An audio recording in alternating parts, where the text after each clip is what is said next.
Good morning. Let me welcome everybody.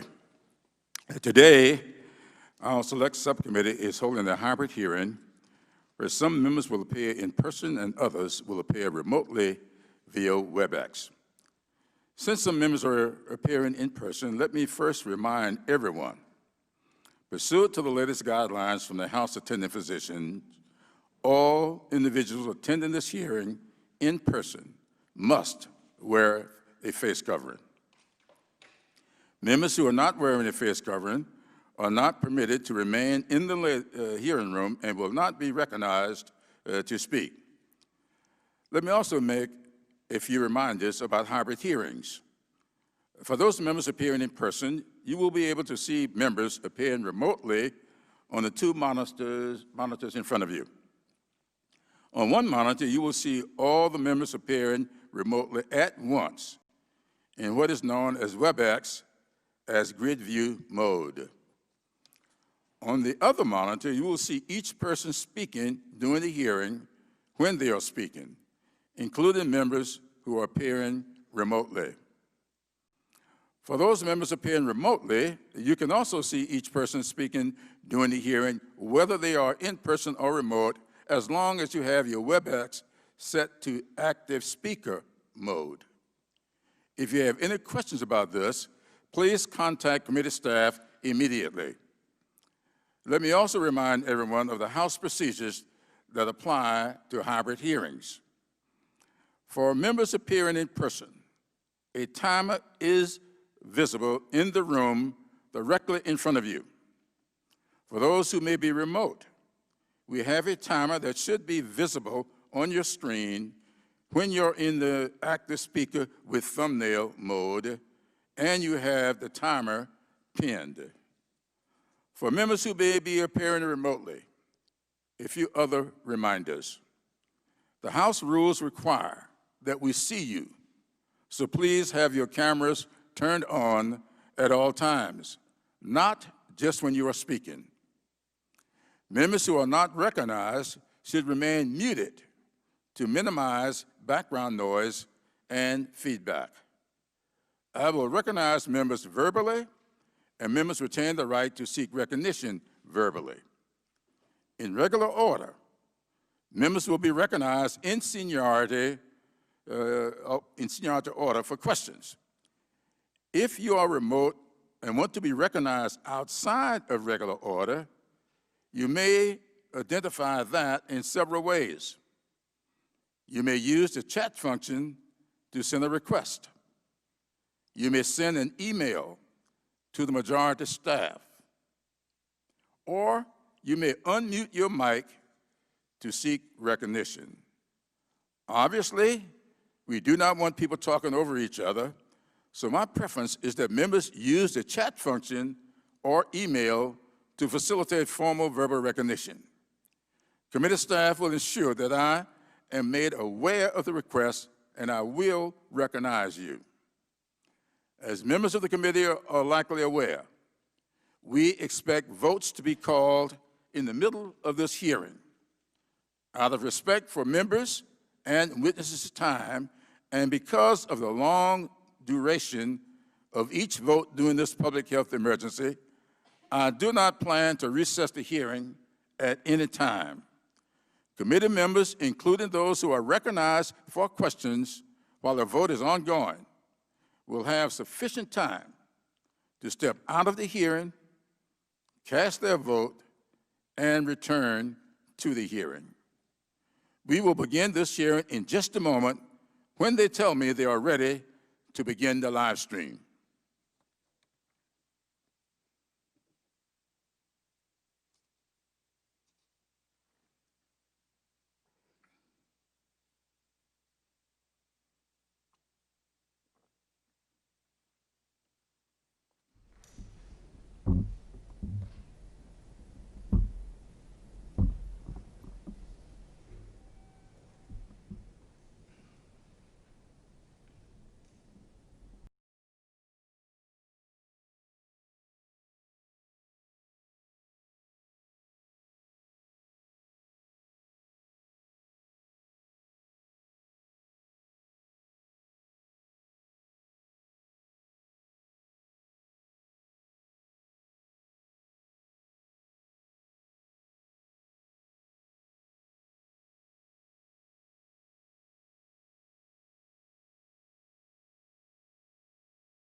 Ladies and gentlemen, we are having some audio problems with the live stream, and we're trying to get that straightened out before we begin.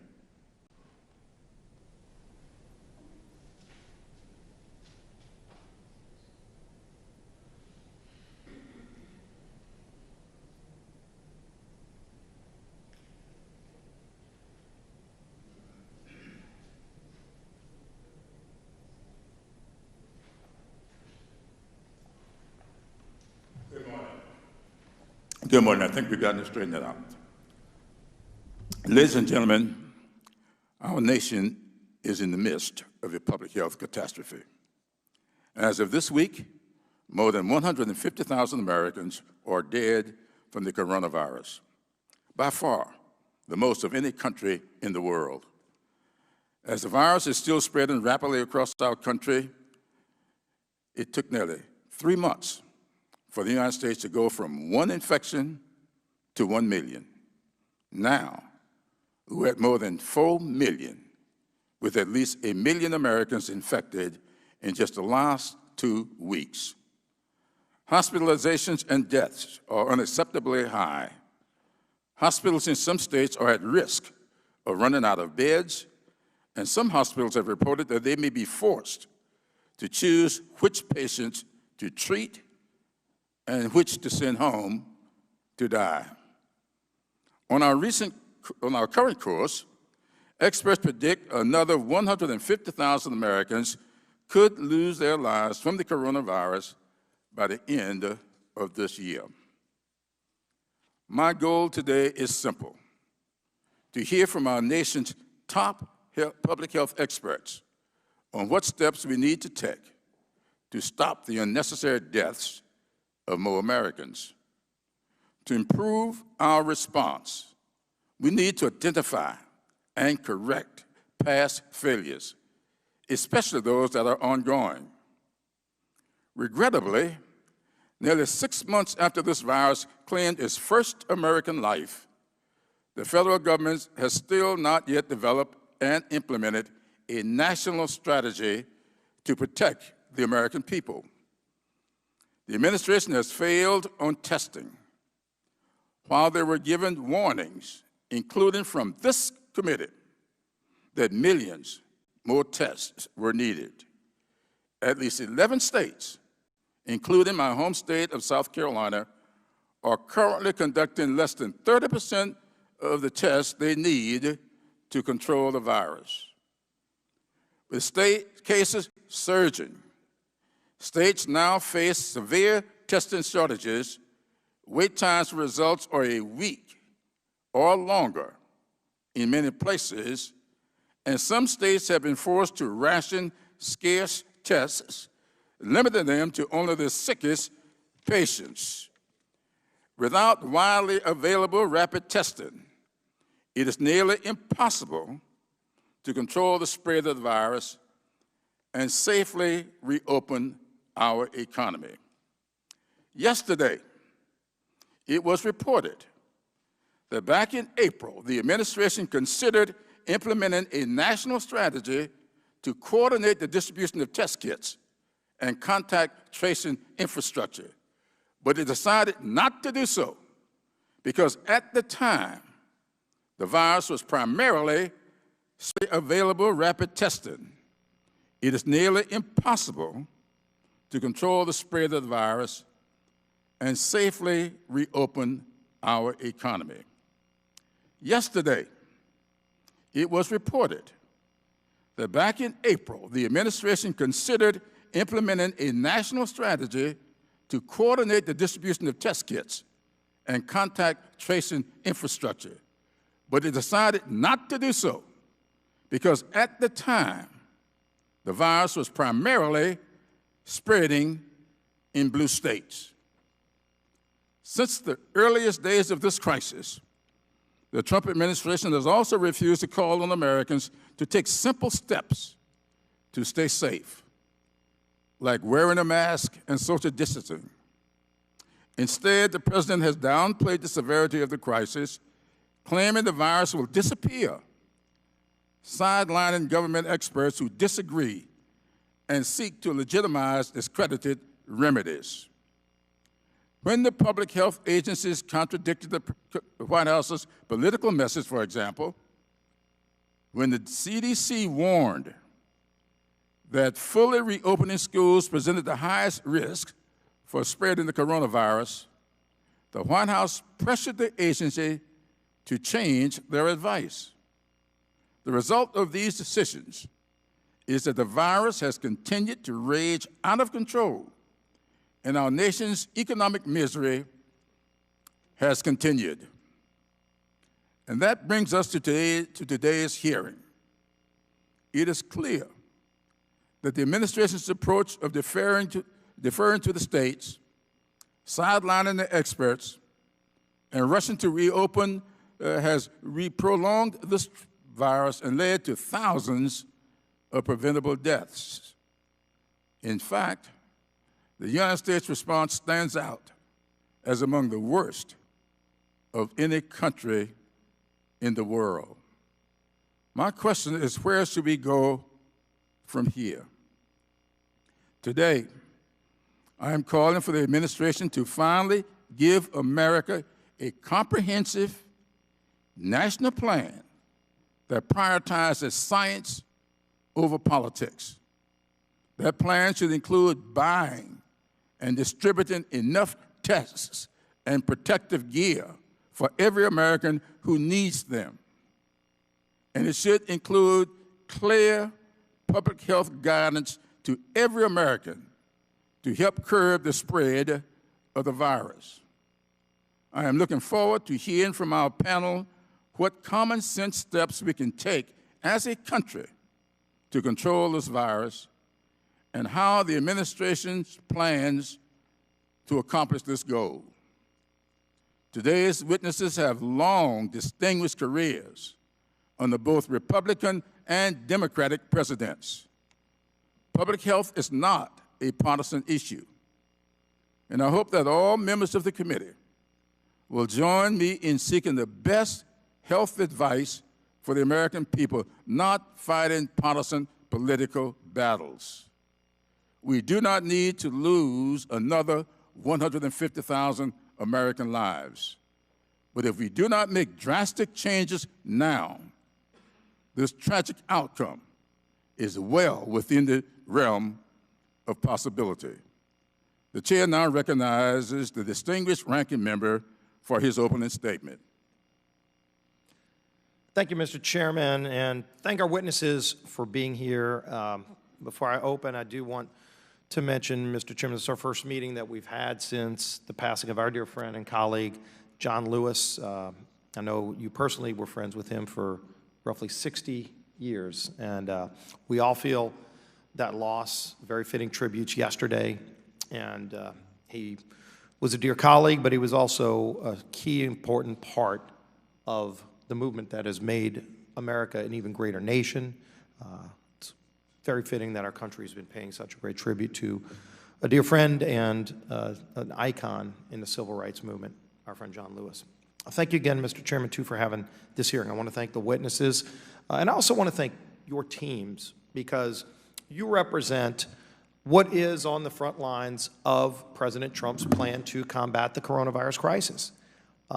For anybody to suggest that there's not a plan, in fact, when you look at the title of today's hearing, Urgent Need for a Plan, that's not the title of a hearing, that's a political narrative, and a false political narrative at that. You wouldn't even be here today if there wasn't a plan, because you are the people tasked with carrying out the plan. In fact, if you were sidelined, you wouldn't be here either.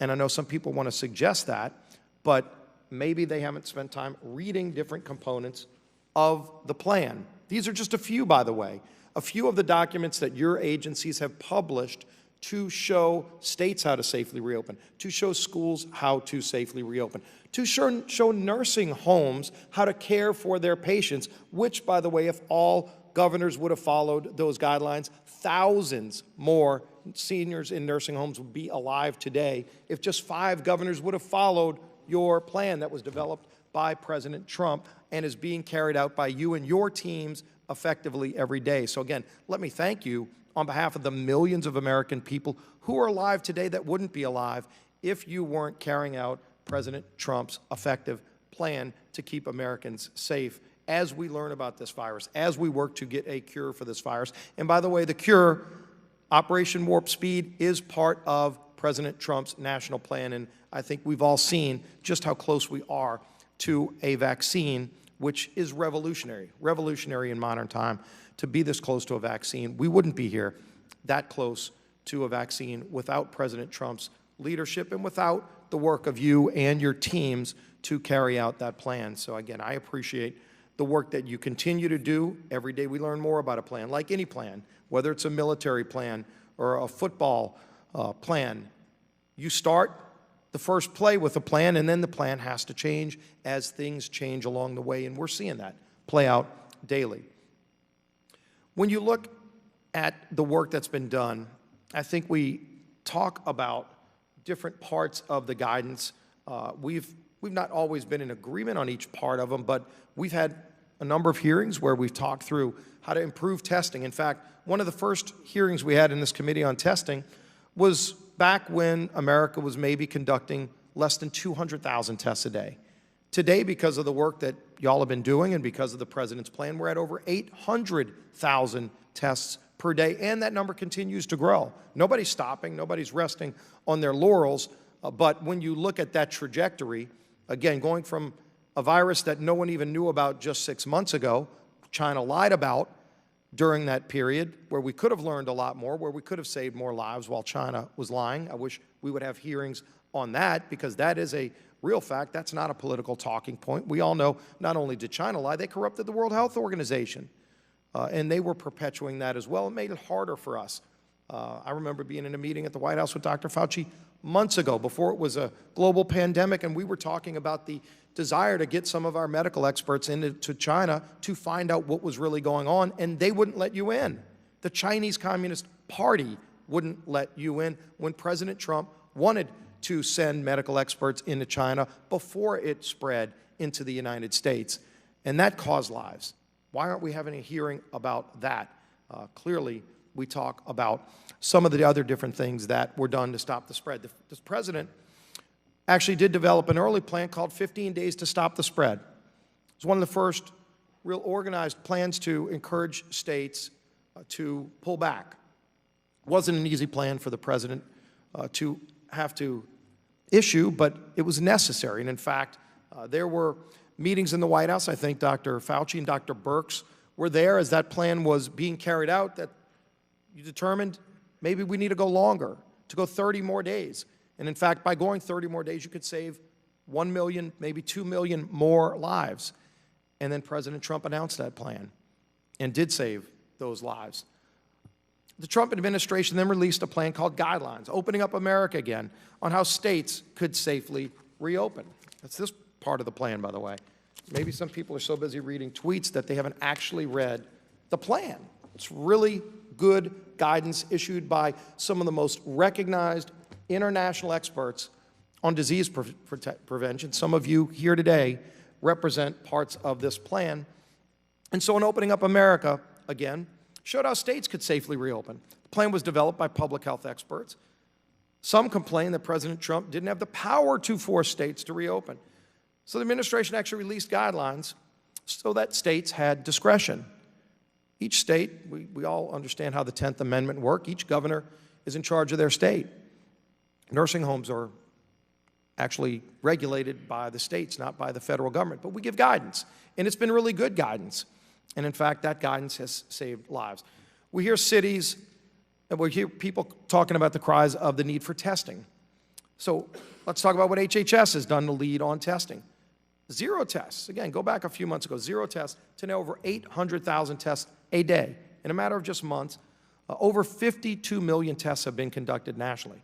And again, nobody's slowing down. We're actually increasing that number. We will be over 1 million tests a day. Maybe we'll have a hearing on how much progress we've made there, and we want to continue to make progress. I know Dr. Giroir was in Baton Rouge with me just a few weeks ago with the Vice President talking about what we're doing to increase testing, even to limit the number of days as a goal to get below 7 days for anybody to get results. And that number has narrowed dramatically. Now more than half of Americans who get tested get their results in less than 24 hours because of the rapid work that this team has done carrying out the President's plan. Testing's not just about numbers. It's about targeting testing to the right people at the right time. To that point, the Trump administration's begun distribution of rapid point-of-care tests to nursing homes. I've talked to nursing home heads recently who said that decision by the Trump administration to purchase an actual testing kit for every single nursing home in America, over 15,000 nursing homes, each of them will have their own 15-minute test. That will save lives. That's part of this plan. On May 15, 2020, President Trump announced Operation Warp Speed. Again, part of a very directed national plan to combat this deadly virus.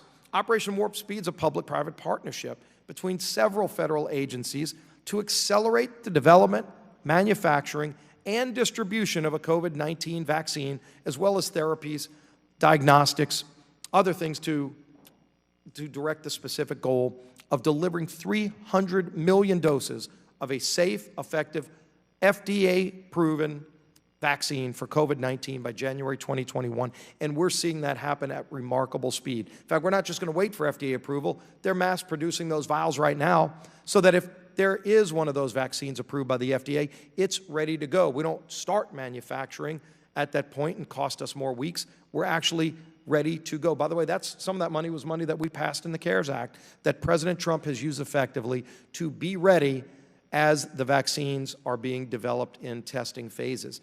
Dr. Fauci, I look forward to learning more about the stunning progress that we've seen researchers make on cures and vaccines. I know you've been involved in researching some of the most awful, deadly viruses that we've known in the history of the world. HIV, Ebola, of course now Corona. We still don't have a vaccine for HIV. There's been over 10 years of work, and you've done remarkable work to at least give therapy so that people can extend their lives, but not a proven vaccine for so many of these diseases years and years later. And here we are 6 months into Corona, and we are this close to a vaccine. So you look at where we've seen the Chinese government. We hopefully will get into conversations about how costly it was, how many lives were lost because the Chinese Communist Party lied to the world, not just the United States, but the world, getting the World Health Organization to give false information in those critical early days. But why don't we now talk about moving into August? A lot of work is being done to talk about how to safely reopen schools. In fact, more guidance was just given as part of this plan by CDC and serve those children, millions and millions of children who are counting on us to get it right. Those school systems have to get it right. There's money, by the way, still available at every state for sanitizer, for masks, for all the things you would need to safely reopen. It's not about money, it's about the will, the desire to do it. We have the will, you've had the will, you have been carrying out the President's plan. Every day we will learn more. Every day we will continue to strive to address the new challenges, but let's not forget the things that have already been done as part of this plan that have saved millions of lives. We mourn every loss, but let's also recognize the lives that would have been lost if you weren't on the job carrying out President Trump's plan to contain this, to find a vaccine, which we're on the brink of, and to help safely reopen our economy, safely reopen our schools so that we can get back to our way of life as we combat this deadly virus. With that, I look forward to hearing from our witnesses. Thank you, Mr. Chairman. I yield back. Thank you, Mr. Ranking Member. I would now like to introduce our witnesses. Today, the Select Committee is pleased to welcome Dr. Anthony Fauci, the Director of the National Institute of Allergy and Infectious Disease at the National Institutes of Health. We welcome back Admiral Brett Giroir, the Assistant Secretary for Health at the Department of Health and Human Services. And finally, we welcome Dr. Robert Redfield, Director of the Centers for Disease Control and Prevention. Thank you to all of our witnesses for being here today. Will the witnesses please stand so I may swear them in? Please raise your right hands. Do you swear or affirm that the testimony you are about to give is the truth, the whole truth, and nothing but the truth, So help you God. You may be seated. Let the record show that the witnesses all answered in the affirmative. Without objection, your written statements will be made part of the record. Dr. Fauci, you are recognized for your opening statement. Thank you very much, Mr. Chairman, Ranking Member Scalise, members of the committee. Thank you for giving me the opportunity to discuss with you today the role of the National Institutes of Health in a research endeavor to address COVID-19. Our strategic plan, which we put together several months ago, embarks on 4 separate points. The first is to improve fundamental knowledge of the virus and the biology of the virus and the response to the virus. This has led to a delineation of the cryo-EM structure of the famous now spike protein, which is the target of virtually all of the vaccines that are being produced today. In addition, to delineate the nature of the receptor in the body to which the virus binds, very important in understanding the pathophysiology and pathogenesis. In addition, a number of natural history studies, including a study that was started in May to understand better the role of infection in children and what role they play in spreading a virus. In addition, we've been involved in the second component, which is the development of diagnostics and assays, one of which I'll point out to you is the NIH Rapid Acceleration of Diagnostics, referred to as RADx, including that is aimed at underserved populations, with a very large investment of money to develop point-of-care diagnostics to facilitate even more our diagnostic capability. Next is the characterization and testing of therapeutics. It is well known now that over the past several weeks, there have been 2 therapeutics that have passed randomized, placebo-controlled trials for individuals late in the course of disease. One of these is remdesivir, a trial run by the NIH, which showed a statistically significant improvement in the time to survival in individuals who are hospitalized with pulmonary disease. That has now been part of the standard of care in individuals with moderate to advanced disease. In addition, a placebo-controlled randomized trial of dexamethasone showed an improvement in death rate in a highly significant manner in individuals on respirators as well as those requiring oxygen. And then finally, the development and testing of effective vaccines. Several months ago, we put together what we call a strategic approach to COVID-19 vaccine research and development. And the reason we did this is because there are multiple candidate vaccines that are moving along at a very rapid pace. And we wanted to make sure that they learn from each other. So we made standardized protocols, common data and safety monitoring boards, common primary and secondary endpoints, and common individual laboratory tests. There are 3 separate platforms that are being pursued with government help: nucleic acid, including the mRNA of Moderna, viral vectors such as adenovectors and VSV, and protein subunits. One of these is a trial that started last Monday, this past Monday, the 27th, to beginning in a phase 3 trial. It's a trial that will go over several months involving 30,000 individuals. We hope that as the time we get into the late fall and early winter, we will have, in fact, a vaccine that we can say would be safe and effective. One can never guarantee the safety or effectiveness unless you do the trial, but we are cautiously optimistic that this will be successful, because in the early studies in human, the phase 1 study, it clearly showed that individuals who were vaccinated mounted a neutralizing antibody response that was at least comparable and in many respects better than what we see in convalescent serum from individuals who have recovered from COVID-19.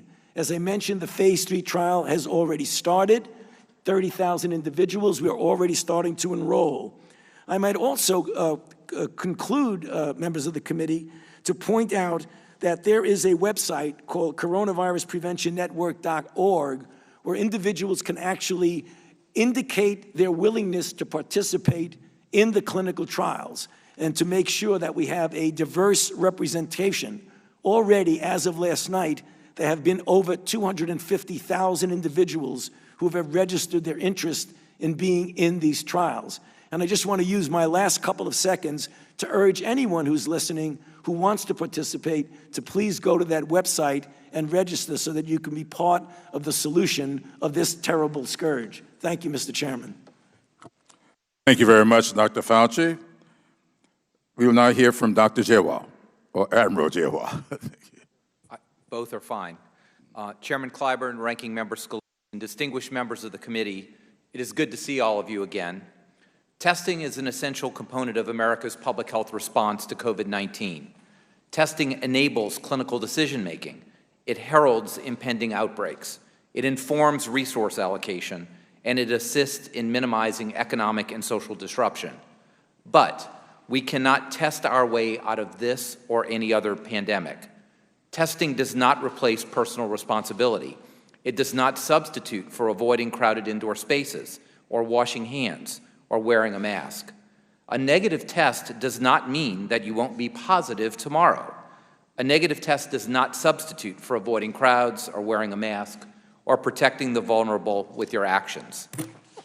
All of that being said, as of this morning, the nation has performed over 59 million COVID-19 tests, now averaging over 820,000 tests per day, up from 550,000 tests per day when I appeared before this committee just earlier this month. Since March 12th, we have increased our daily testing over 32,000%. Half of these tests are done in either point-of-care technologies with results in 15 minutes or less, or at local hospitals for which the turnaround time is generally within 24 hours. Because of unprecedented demand, large commercial labs that do approximately half of the nation's testing have become strained. But because of expanded capacity and newly authorized techniques like pooling and novel extraction methods, turnaround times are definitely improving. This week, LabCorp announced turnaround times of 2 to 3 days. But numbers don't tell the complete story, because this is not only about numbers. It is about getting the right test at the right time to the right person with timely and actionable results. So we will continue to execute in accordance with our national testing plan. This plan was initially outlined in the testing blueprint, Opening Up America Again, and the addendum to that blueprint.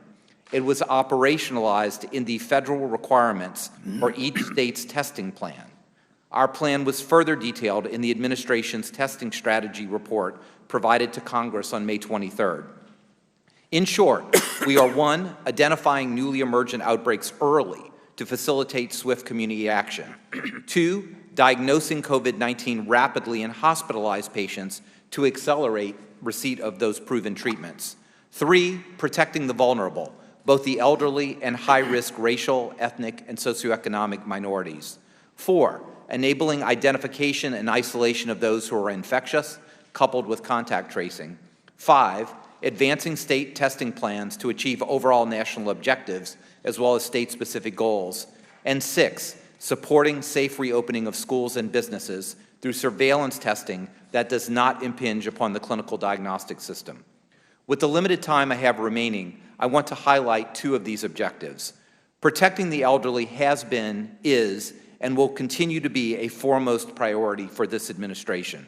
So on July 14th, we announced that every single nursing home in the nation would receive a point-of-care instrument and enough tests for their residents and staff to be tested. We are delivering on this promise. By the end of this week, we will have delivered, according to schedule, nearly 1 million point-of-care tests to 1,019 of the highest-risk nursing homes, with another 664 nursing homes scheduled for next week. My next point is about surveillance testing. We should separate the clinical diagnostic system from the public health surveillance system. Diagnostics are for those who are hospitalized, symptomatic, or with high-risk exposures. Surveillance testing can be for college students or potentially students in K through 12, or workers in environments that are not high risk, or other similar situations. This type of surveillance can occur in non-CLIA labs, like university research labs or veterinary diagnostic labs, outside of the FDA authorization system at low cost and very high throughput. We are working closely with states and universities to implement this type of system, and many of them, like LSU, already have. We have all the tools, the supplies, and the regulatory framework to enable a robust surveillance system throughout the nation. In closing, we know how to flatten the curve, slow the spread, and save lives. Wear a mask, practice physical distancing, avoid crowded indoor spaces, practice good hygiene by washing your hands frequently. If you feel sick, stay at home, and protect the elderly and vulnerable populations of all ages through your actions. I look forward to your questions, and thank you for the opportunity to provide these remarks. Thank you, Admiral Dr. Giroir. Dr. Redfield. Good morning, Chairman Clyburn, Ranking Member Scalise, and members of the subcommittee. Thank you for the opportunity to be here today with my interagency colleagues. On behalf of CDC, I want to extend our deepest sympathies for the loss of our nation's esteemed Georgia Congressman and your colleague, John Lewis. Our nation will remember him for his courage, his conviction, his patriotism, and his commitment to equity for all. CDC also remembers him as a fierce advocate for public health. Working together, we are positioned to honor his lifelong commitment to social justice by advancing health equity and mitigating the negative impacts of racism on public health in our nation. The three of us here today are united in delivery of critical initiatives to stop the spread of COVID-19, to gain the upper hand on this pandemic in the United States, and to protect all Americans, while dedicate even greater attention to overcoming the health disparities experienced by populations at increased risk for this disease. We are 7 months into this global pandemic, and it is with great humility that I share with you, this is the most complex public health response this nation has undertaken in more than a century. This virus is indiscriminate regarding whom and when it strikes. We continue to learn its characteristics, its behavior, and its effect on Americans across socioeconomic spectrum. We are operating in a highly dynamic environment. We are adapting evidence-based strategies and pushing for innovative solutions to confront this unprecedented public health crisis. While I'm optimistic and look forward to discussing the promise of the COVID-19 vaccine, I want to strongly emphasize that we are not defenseless now. We have powerful tools, and if all of us, not just some of us, but all of us embrace these tools, we will get a handle on this pandemic. I am appealing to all Americans to be part of the public health solution. Wearing a simple mask properly, it's critical to limiting the transmission. Be smart about social distancing and being in crowded spaces. Stay 6 feet apart from others if possible, and be vigilant about hand hygiene. And together, we can turn the tide of this pandemic. With emergency funding, CDC has distributed more than $12 billion to the state, tribal, local, and territorial health departments to begin building the public health infrastructure this nation needs, but more importantly, that our nation deserves. This system has been underinvested in for decades and needs to be put on a path for sustained funding now. Data modernization is underway to ensure real-time actionable data and data analytics and to include predictive data analysis. Public health labs are restructuring, instituting the necessary resilience to rapidly respond to emergencies. Public health talent is being hired to enhance lab capacity, deploy cutting-edge technology solutions, and conduct effective community-based contact tracing. A legion of public health care workers are deployed on the front lines of this pandemic and working 24/7 to protect the health and safety of Americans. CDC staff are on the ground in communities across the nation supporting public health partners with an array of technical expertise. Our state and local partners are committed to advocating and educating about the needs to embrace public health strategies that best serve families and their communities. And essential workers, first responders, and healthcare professionals are steadfast in their service, sacrifice, and commitment to save lives. Please take note and please tend to them as they are attending to us. We cannot afford to do it without them. As I recently told a group of CDC aspiring leaders this week, we are in the arena. We're dedicated and committed to doing our best.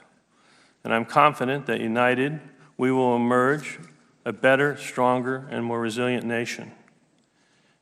Adversity requires all of us pushing harder, thinking differently, being innovative, and perhaps most importantly, always seeing the possible of what we can accomplish when we unite and work together. This pandemic has challenged us with its persistence, its uncertainty, and its unpredictability. And yet I'm confident that together we'll prevail over this virus. But we must lead together in the best interest of our children, our grandchildren, our great-grandchildren, and our nation's generations to come. Thank you, and I look forward to your questions. Thank you very much, Dr. Redfield, and thanks to all of you for your testimonies. And as I said earlier, you've submitted to us fuller testimony, and they're all entered into the record. Now I recognize myself for 5 minutes for questions. On January 31st, 2020, exactly 6 months ago today, the Secretary of Health and Human Services declared the coronavirus outbreak, and I quote, a public health emergency for the entire United States. But rather than immediately bringing our nation together to tackle the problem, the Trump administration downplayed the crisis, ignored scientific experts, and deferred to states and the private sector to lead the response. Dr. Fauci, on March 11th of this year, you testified before the Oversight Committee saying, and I quote, it's going to get worse. I regret to say you were right. It did get worse. On March 11th, the country had confirmed just over 1,200 cases and 31 deaths. Today, we have confirmed more than 4.4 million cases, and we have just reached 150,000 deaths. There's a chart that I have up here. This chart compares the number of new daily coronavirus cases in the United States with those in Europe. It shows just how much worse the outbreak has been in the United States. Here's Europe, the little line here, the European Union. Here, the United States. And here's where we were on the way. We started going up, while the European countries, European Union, plateaued and is going down. Dr. Fauci, can you help us understand why? While Europe has largely contained the virus, the United States has seen a continued rise in new cases. Thank you very much, Mr. Chairman. The answer to that question is really somewhat complex, but I'll try maybe to very briefly go through what I believe are at least some of the factors that were involved. If you look at what happened in Europe when they shut down or locked down or went to shelter in place, however you want to describe it, they really did it to the tune of about 95+% of the country did that.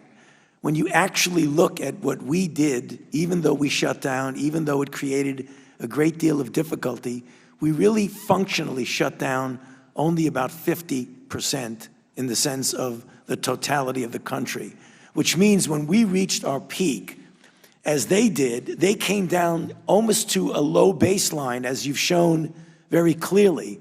But take a look at what happened to our baseline. We came up, down, and then we plateaued at about 20,000 cases a day. So we started off with a very difficult baseline of transmission that was going on at the time that we tried to open up the country.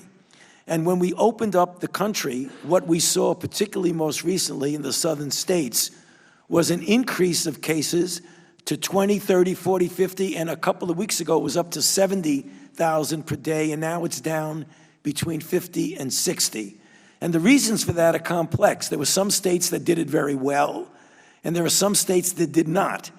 And when I say did not, I mean, we put out, as Ranking Member Scalise mentioned, the guidelines of a gateway, phase 1, phase 2, phase 3. Some were followed very carefully and some were not. And in those situations in which it were not, that led to the surging that you're showing on your chart there. And one of the reasons is not doing some of the things that Dr. Redfield mentioned in his opening statement: universal wearing of masks, avoiding crowds, physical distancing, et cetera, et cetera. So it's a complicated reason why those charts are that way, and hopefully, as we're going forward, we can turn those around, and I do believe we can, Mr. Chairman, by doing some of the fundamental things that we're talking about, 5 easy things to do that were mentioned by Dr. Redfield. Thank you. Thank you very much. At the risk of going over my time, because of the votes on, what I'm going to do is yield to you, Mr. Ranking Member, for 5 minutes. When Ms. Waters gets back, I'll let her get in the chair so we can go vote. Okay. All right, thank you, Mr. Chairman. And again, appreciate all of you being here. I know when we talk about President Trump's team that he has been relying on to help put together this plan, and like I said, this is just a small part of the plan. There are thousands and thousands of more pages online of various aspects of President Trump's plan to combat the coronavirus. But we have, of course, Dr. Fauci, Dr. Giroir, Dr. Redfield. We see Dr. Birx. There's a whole array of doctors, medical experts, best in the world, that are helping work with President Trump to develop this plan. Is that correct? If I could ask any of y'all, is that correct? By the way, were any of you sidelined from coming here? I know some people try to use that term. I haven't heard of anybody sidelined, but if any of you are sidelined, please share it, because I haven't seen that. Good to see all of you here. Dr. Fauci, let me ask you about some of the decisions that you worked with President Trump on, and the whole team did. I know when you go back to the beginning of this, the China ban was very heavily discussed. Were you involved in working with President Trump on deciding to ban flights from China? Yes, I was. Do you agree with that decision? I do. Do you think that decision saved lives, Dr. Fauci? Yes, I do. Do you agree with the decision when ultimately we saw spread in Europe, and then the president recommended that we extend that to Europe? Did you participate in that discussion? I was actively involved in that discussion, sir. Do you agree with that decision? Yes, I do. Do you think that decision saved lives? Yes, I do. Eventually, then, we saw the United Kingdom have an outbreak, and there had to be a tough decision made. Do we extend that to the United Kingdom? Were you part of that decision? I was. And do you agree with that decision as well? I do. Did that decision save lives? Yes, it did. When you look at the 15 days to slow the spread, initially it started at 15. Were you part of the decision to implement that decision? I was very much involved in that. Did that decision save lives, Dr. Fauci? I believe it did. Then when President Trump met with you and Dr. Birx to extend that another 30 days, do you agree with that decision that President Trump made to extend that? Yes, I was very much involved, and I agree with it. Did that decision save lives, Dr. Fauci? I believe it did. So I know we've heard a lot about disagreements. Clearly, there are many decisions made. In fact, there are many very internationally respected doctors that are involved in each of those decisions. Is that correct? Yes. By and large, would you say that you and President Trump have been in agreement on most of those decisions? We were in agreement on virtually all of those. I appreciate that. Now I want to ask you, Dr. Giroir, Admiral Giroir, on the testing that you've been involved in to help carry out parts of President Trump's plan. You just talked about over 1 million testing machines, 15-minute machines that will be brought into nursing homes across this country. I know ultimately it's going to be 15,000, I'm sorry, how many? Over 1,000 machines that are going to be delivered already. Is that plan in place and moving forward based on President Trump's guidance? It is. And that money, in part, was taken from the CARES Act, the bill that we worked with President Trump to pass in a bipartisan way through this Congress. Is that correct? Yes, sir, that's correct. And I've heard specifically from nursing home directors who have told me that this decision will save more lives in nursing homes. Have you heard the same? There is no question. I don't think any single decision has had more positive feedback than that one. And I know early off CMS put out guidelines back in March.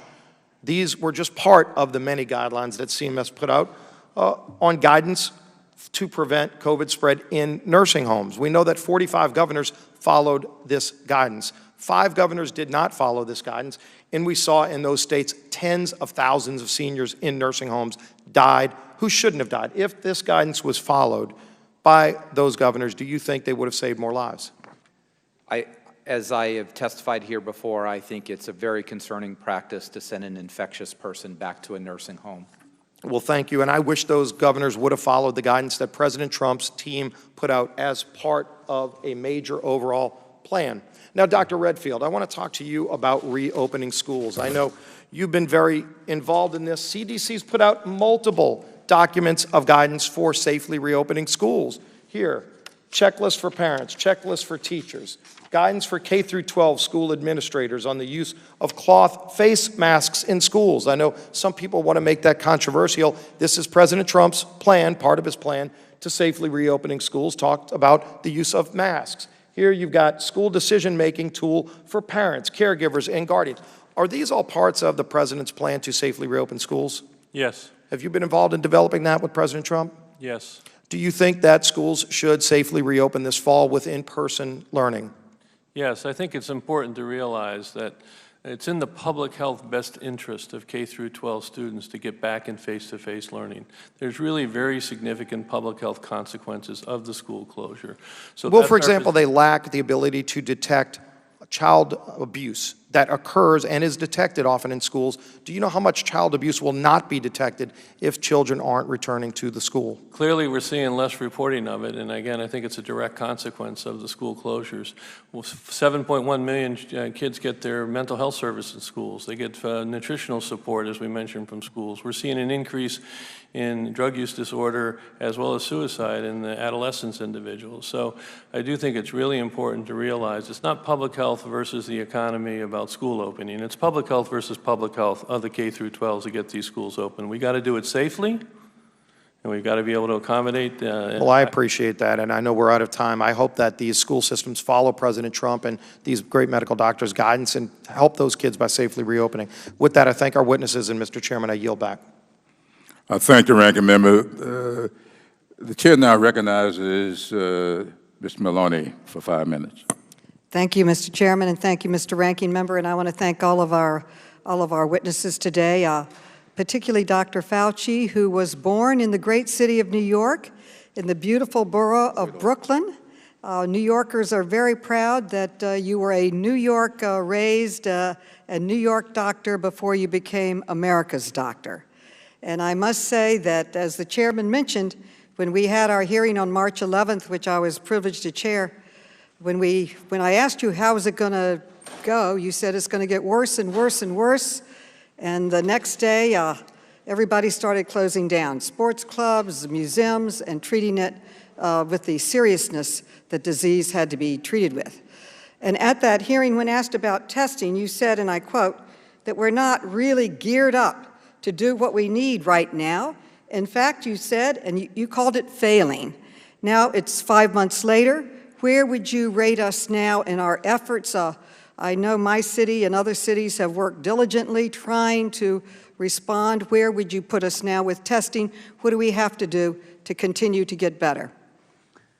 Well, I think you can get a more detailed response from Admiral Giroir, but I'll comment. I think that things are considerably different and improved now than it was several months ago, both for the numbers of tests that have been improved as well as for the efforts that are going into to expand our capability. In other words, to more prudently have screening testing done in one segment as well as testing to determine diagnosis and follow-up in others.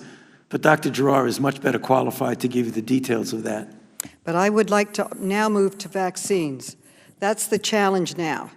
And I recall reading one of your reports on AIDS, and you said, I will never retire until we have a vaccine. We still don't have a vaccine for AIDS. Ebola took 5 years. How realistic is a vaccine? Is it dreaming, or is it a reality? Are the protocols as safe as they possibly could be for, as we've always had for vaccines? Could you give us an honest assessment of where our country is in vaccine development? Yeah, it's reality, Congresswoman Maloney. I believe it will occur. I think the difference between HIV and coronavirus is so different that I don't think you compare them, because the body does not make a very good immune response against HIV, so it would make vaccine development very difficult, whereas the body does make a robust immune response against coronavirus, which tells us that I believe that we can get to that goal. I know to some people this seems like it is so fast that there might be compromising of safety and in scientific integrity, and I can tell you that is absolutely not the case. The rapidity with which we're doing it is as a result of very different technologies in getting from the time we recognized this pathogen in the beginning of January to the time we were able to get into a phase 1 trial, to the time we were able to do phase 2, and then, as I mentioned, just this past Monday, we started a phase 3. That was not reckless rushing. That was technology and doing things in a way that does not compromise any of the steps. So I believe that it is realistic, as I mentioned in my opening statement, that the early data from the phase 1 trial shows that this candidate, and I'm sure other candidates will do it also. This is not the only vaccine. There are more than one. There are about a dozen, 5 or 6 that the federal government is actively involved with, is going into phase 3 trials over the next few months, as I mentioned, one of which is already in. The response that was induced was really quite favorable. And as I've said often, and I'll repeat it for the record now, there's never a guarantee that you're going to get a safe and effective vaccine. But from everything we've seen now in the animal data as well as the early human data, we feel cautiously optimistic that we will have a vaccine by the end of this year and as we go into 2021. So I don't think it's dreaming, Congresswoman. I believe it's a reality and will be shown to be a reality. That's very good news. Second step is how do we distribute it? And also, reports are that China and Russia are involved in their tests and that they have advanced tests across the world. They're testing in Brazil, in Indonesia for their vaccines. Should they develop one earlier, would we manufacture it here?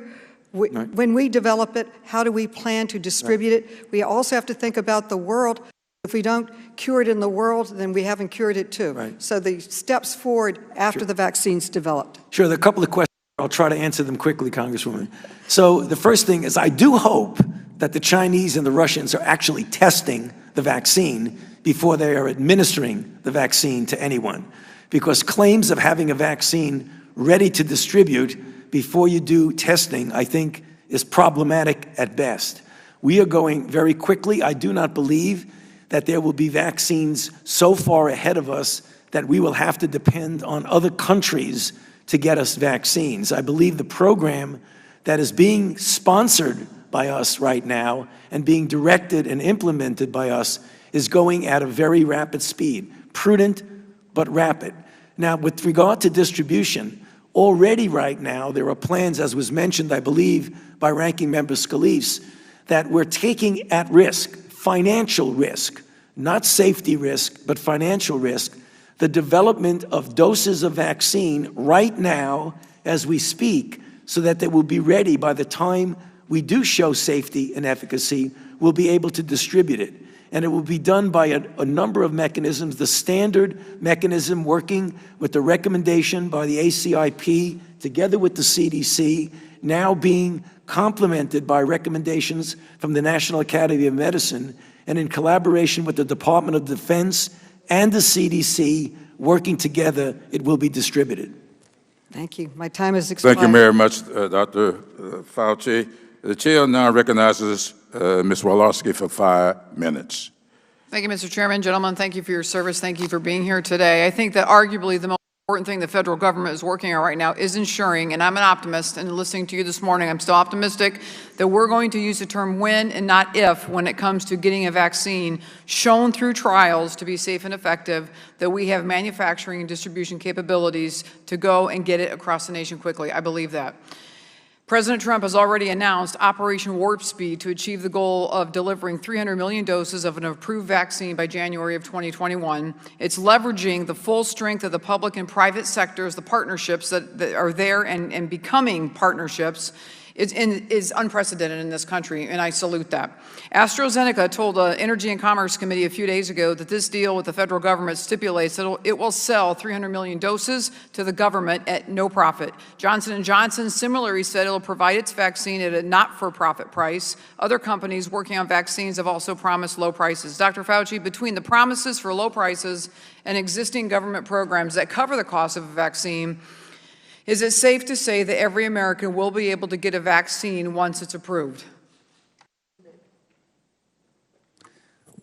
Given what you've mentioned, which I agree with, the promises of the company about hundreds of millions of doses, I believe ultimately over a period of time in 2021, if we have, and I think we will have, a safe and effective vaccine, that Americans will be able to get it. I don't think that they will have everybody getting it immediately in the beginning. It probably will be phased in, and that's the reason why we have the committees to do the prioritization of who should get it first. But ultimately, within a reasonable period of time, the plans now allow for any American who needs a vaccine to get it within the year 2021. Right, and that is the plan. Right. Staying on the topic of vaccines, Dr. Fauci, it's my understanding that Operation Warp Speed enabled clinical trials for the most promising vaccine candidates to be run simultaneously, which will get a vaccine to the market much faster than normal.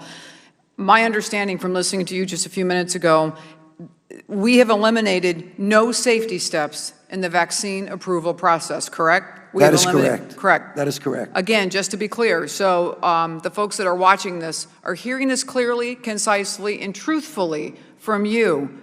The FDA is not compromising safety standards in order to speed up vaccine process approval, correct? Well, I would say it a different way. Okay. We at the NIH are doing the vaccine studies with the companies. The FDA will look at that data and on a science-based decision will make a determination as to the safety and efficacy and whether or not it will be approved. So the FDA is a science-based decision maker. But as far as you know in that, I agree, but the FDA is not compromising safety standards. No. No way, no how. No way, no how is the FDA compromising safety standards. No. And their answers and their approvals are based on science. Yeah. Historically, the FDA has based their decisions on science. They will do it this time also, I'm certain. I appreciate it. Thanks for your assurances that we'll have a safe, affordable, and widely available vaccine for the American people. All of America is praying that one of these promising candidates comes through. That's why I'm so disappointed that we've seen some on the other side of the aisle speculate aloud that the administration might rush an unsafe vaccine to the market before the election to help President Trump politically. This irresponsible rhetoric only serves to plant irrational fears in the minds of Americans. I'm worried that enough of these types of attacks could result in people avoiding an approved vaccine when it does come to market, when it is available for Americans. Dr. Fauci, can you address this once and for all? Would the administration approve a vaccine that's not safe? And do you share my concern about the danger of undermining faith in the vaccine development process? The Commissioner of FDA, Dr. Stephen Hahn, has assured me and has spoken publicly that he would make sure any decision on the part of the FDA will be based on sound scientific data proving the safety and the efficacy. He's told me that, and he's been very public about that. Given that, I think the American public should be assured that in the process of determining the safety and efficacy, the proper steps have been taken to determine that, and when a vaccine becomes available, it's important for their own health and for the health of the country to take that vaccine. I appreciate that. Thank you, gentlemen. I can't let this moment pass without bringing to all of our attention again and to the chairman that just last week the Justice Department indicted 2 Chinese nationals for hacking companies that are working on a vaccine.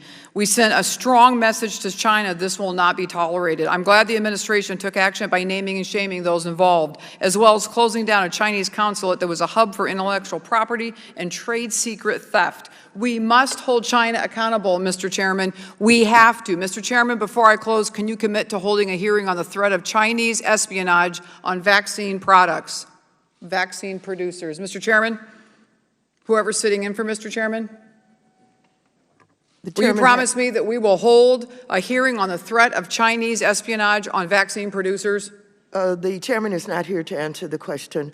You have a few seconds left. Your time has expired. Mr. Chairman, this is a grave threat Record. Thank you. Mr. Chairman, this is a grave threat to our country and the world. If China lady's is hacking time our companies, I has seriously expired. hope the chairman will take my recommendation. I yield back. Thank you very much. I will now recognize myself for 5 minutes. On July 10th, the Trump administration ordered hospitals to change how they reported hospitalization rates, testing numbers, and other data related to the coronavirus. Instead of reporting to the CDC, which hospitals have done for more than a decade, they were instructed to start reporting the data to the Trump administration directly, specifically the Department of Health and Human Services. They were given just 2 days to prepare for this drastic change.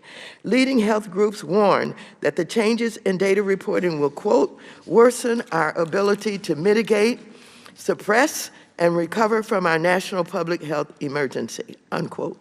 Other experts are concerned that this decision may have been made so the Trump administration could control and hide data it finds politically inconvenient. Dr. Redfield, when did you first learn that the administration planned to move the data from CDC to a different portal run by HHS? Well, Congressman, we weren't directly involved in the final decision, but what I can say is that CDC then and now continues to have access to all data, does all data analytics, so there's no restriction of any of the data, and that data we continue to forward face the American public. Dr. Redfield, when did you first learn? When were you first told? When were you first notified? Again, as I mentioned, I wasn't involved in the decision. So you were I never don't remember the exact date. Am I date. to understand? I don't remember the exact date. Am I to understand that you were not told at all? Well, I was told, actually, once the Secretary's office made the decision, that that was the decision, and we worked together. So how long was that? I don't remember, but I can get back to you the exact date. But we Okay. did work in cooperation to help make sure that this was Reclaiming done my in time, an did you effective agree way. with this decision, Dr. Redfield? Again, I think it was an important decision in light of Did the... you agree with the decision? Yes, I said it's an important decision. Thank you. Did you discuss this change with Vice President Pence or with Secretary Azar? Not directly. Indirectly? I talked directly with the individuals responsible within the So Secretary's did you office. discuss it with the Vice President Pence? No. Did you discuss it with Secretary Azar? No. Who told you about the reasons for this change? Well, I think we collectively understood the reasons, if I can answer, is there were substantial advancements in therapeutics with remdesivir, which made it really important to be able to understand who was newly hospitalized in real time that day, so allocations of remdesivir to get to that hospital. I thank you very much for that. And so you developed the reasons. No one dictated the reasons or told you the reasons for the change. You came up with the reasons. Congressman, yes, I think it was important that we were able to, in real time, be able to know where remdesivir needed to go. And the system that we had developed, the National Healthcare Safety Network that we do for... So were you told about the changes, why they were being done, or did you and others develop the changes? Who told you? We work together About the reason- We work cooperatively together, members of the HHS and CDC, in recognizing the importance of these changes. Okay, I only have so much time. The Trump administration has threatened to cut off the supplies of remdesivir to hospitals that do not follow the new reporting mandates. Dr. Redfield, this is the only drug known to successfully treat the coronavirus. Should a patient be denied access to a potentially life-saving drug like remdesivir because a hospital was unable to comply with a sudden change in HHS reporting requirements? My understanding is we continue to do everything to make sure remdesivir gets to all patients that would potentially benefit from it. But do you agree that they may not be able to get them to patients because of the way that the information was given and the time frame that it was given in? Congresswoman, I would disagree. I think the reason the changes were made was to ensure that individuals could get access to remdesivir in a timely fashion. Would you agree that we basically Well, this is the only drug known to successfully treat the coronavirus. Should a patient be denied access to a potentially life-saving drug like remdesivir because a hospital was unable to comply with a sudden change in HSS reporting requirements? And again, I'm trying to say, I think the intent and the consequence of what was done was to ensure that patients aren't denied access to remdesivir, to make sure we get timely distribution to the hospitals where these patients are. Thank you very much. I've exhausted my time. Next, we will hear from Mr. Foster, I believe. Mr. Lukemeyer is next. Thank you. You are recognized for 5 minutes, Mr. Lukemeyer. Thank you, and thank the witnesses for being here today. I appreciate your testimony and your expertise. Dr. Redfield, on Tuesday, July the 14th, you stated that right now we're seeing, sadly, far greater suicides than we are deaths from COVID. We're seeing far greater deaths from drug overdose than are above excess, than we had as background, than we are seeing deaths from COVID. Since the pandemic began, alcohol sales have increased by more than 25%, and suspected drug overdoses have climbed 18%.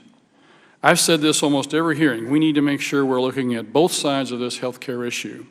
We're targeting our approach right now to take care of those COVID, but we also need to make sure that we're looking at the severe unintended consequences like substance abuse, domestic violence, child abuse that are occurring due to the economic shutdowns that took place across the country, because these instances will likely be around far longer than the virus itself.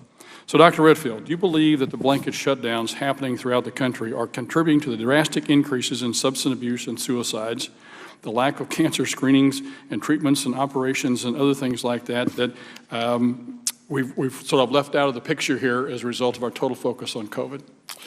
Congressman, I thank you for the question. I think it's really important as we reopen America now that we're much more surgical about those situations that are curtailed. So as you mentioned, we clearly are consequences for the decrease in immunization in children. We're clearly consequences for the lack of cancer screening.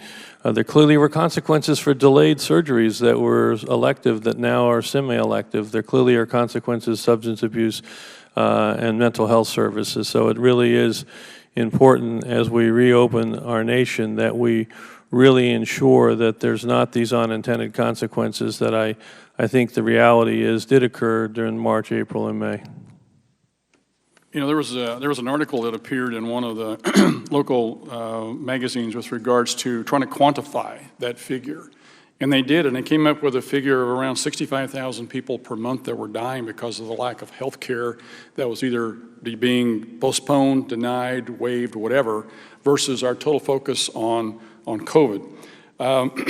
Dr. Fauci, I have watched a number of your press conferences, and I've seen you articulate a lot about COVID, but I've never seen you talk about this other part of the healthcare spectrum that we need to be considering also. Would you like to comment on that and give me your position on that, please?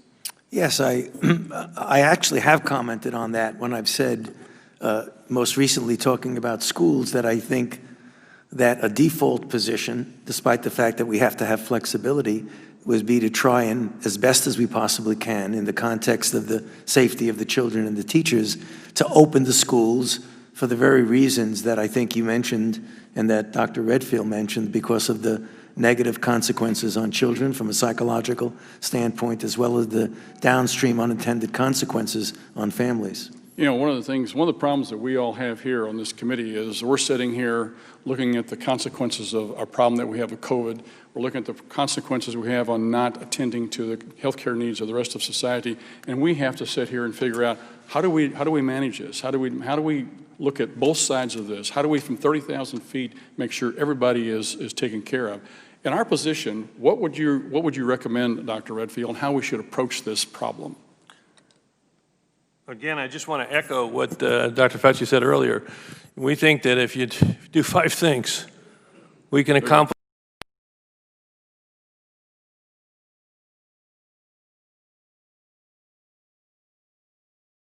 This is the primary audio circuit for the Reuters live service.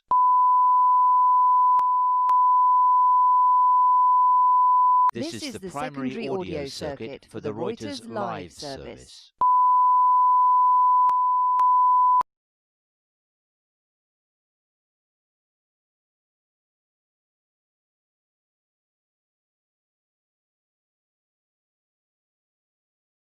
back to school. I think for their own health, we need to be doing that. I think you made the comment you have grandchildren. You'd like to see that happen as well.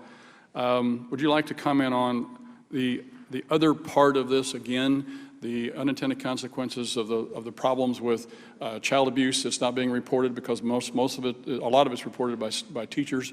We've seen that go down. We've seen emergency cases in emergency rooms go up as a result of this. Can you comment on some of that, please? Congressman, thank you. I just want to reemphasize, because I don't think I can emphasize it enough. As the director of the Centers for Disease Control, the leading public health agency in the world, it is in the public health interest of these K through 12 students to get these schools back open for face-to-face learning. Mental health service, 7.1 million kids get it in school. Nutrition, we talked about. Reporting of child abuse, sexual abuse, mandatory in schools.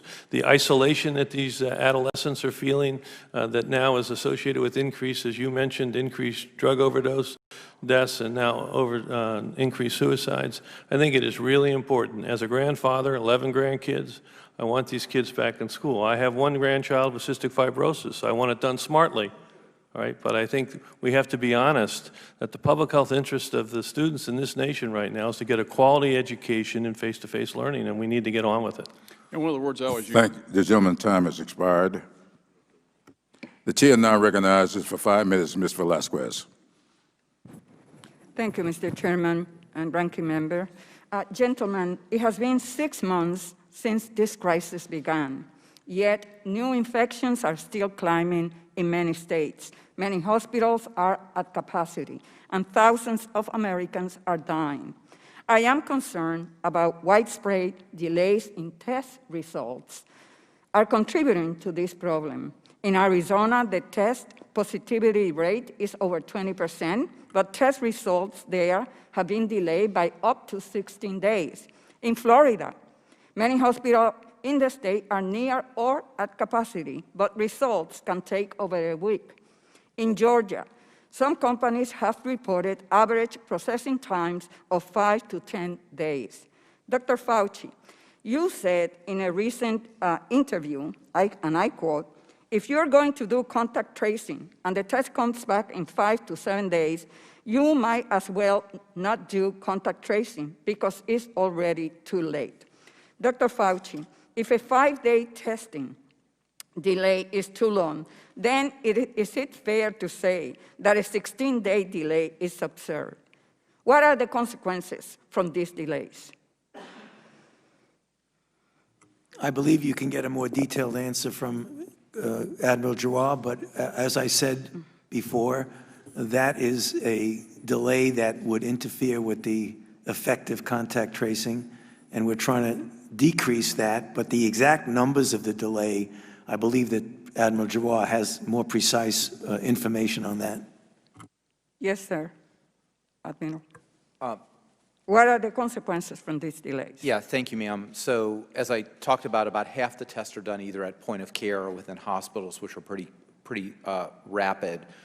The current data we have from the large commercial labs are that 59% of all tests are reported within 3 days, 76% within 5 days, and I am sure there's an outlier at 12 to 16 days because that happens, but that's very atypical. And in the cities you talked about, Sir, that is not what we are hearing from places like Arizona, Florida, and Georgia. So I get the data every single morning from every single state and can tell you specifically what that is. And we have surge testing.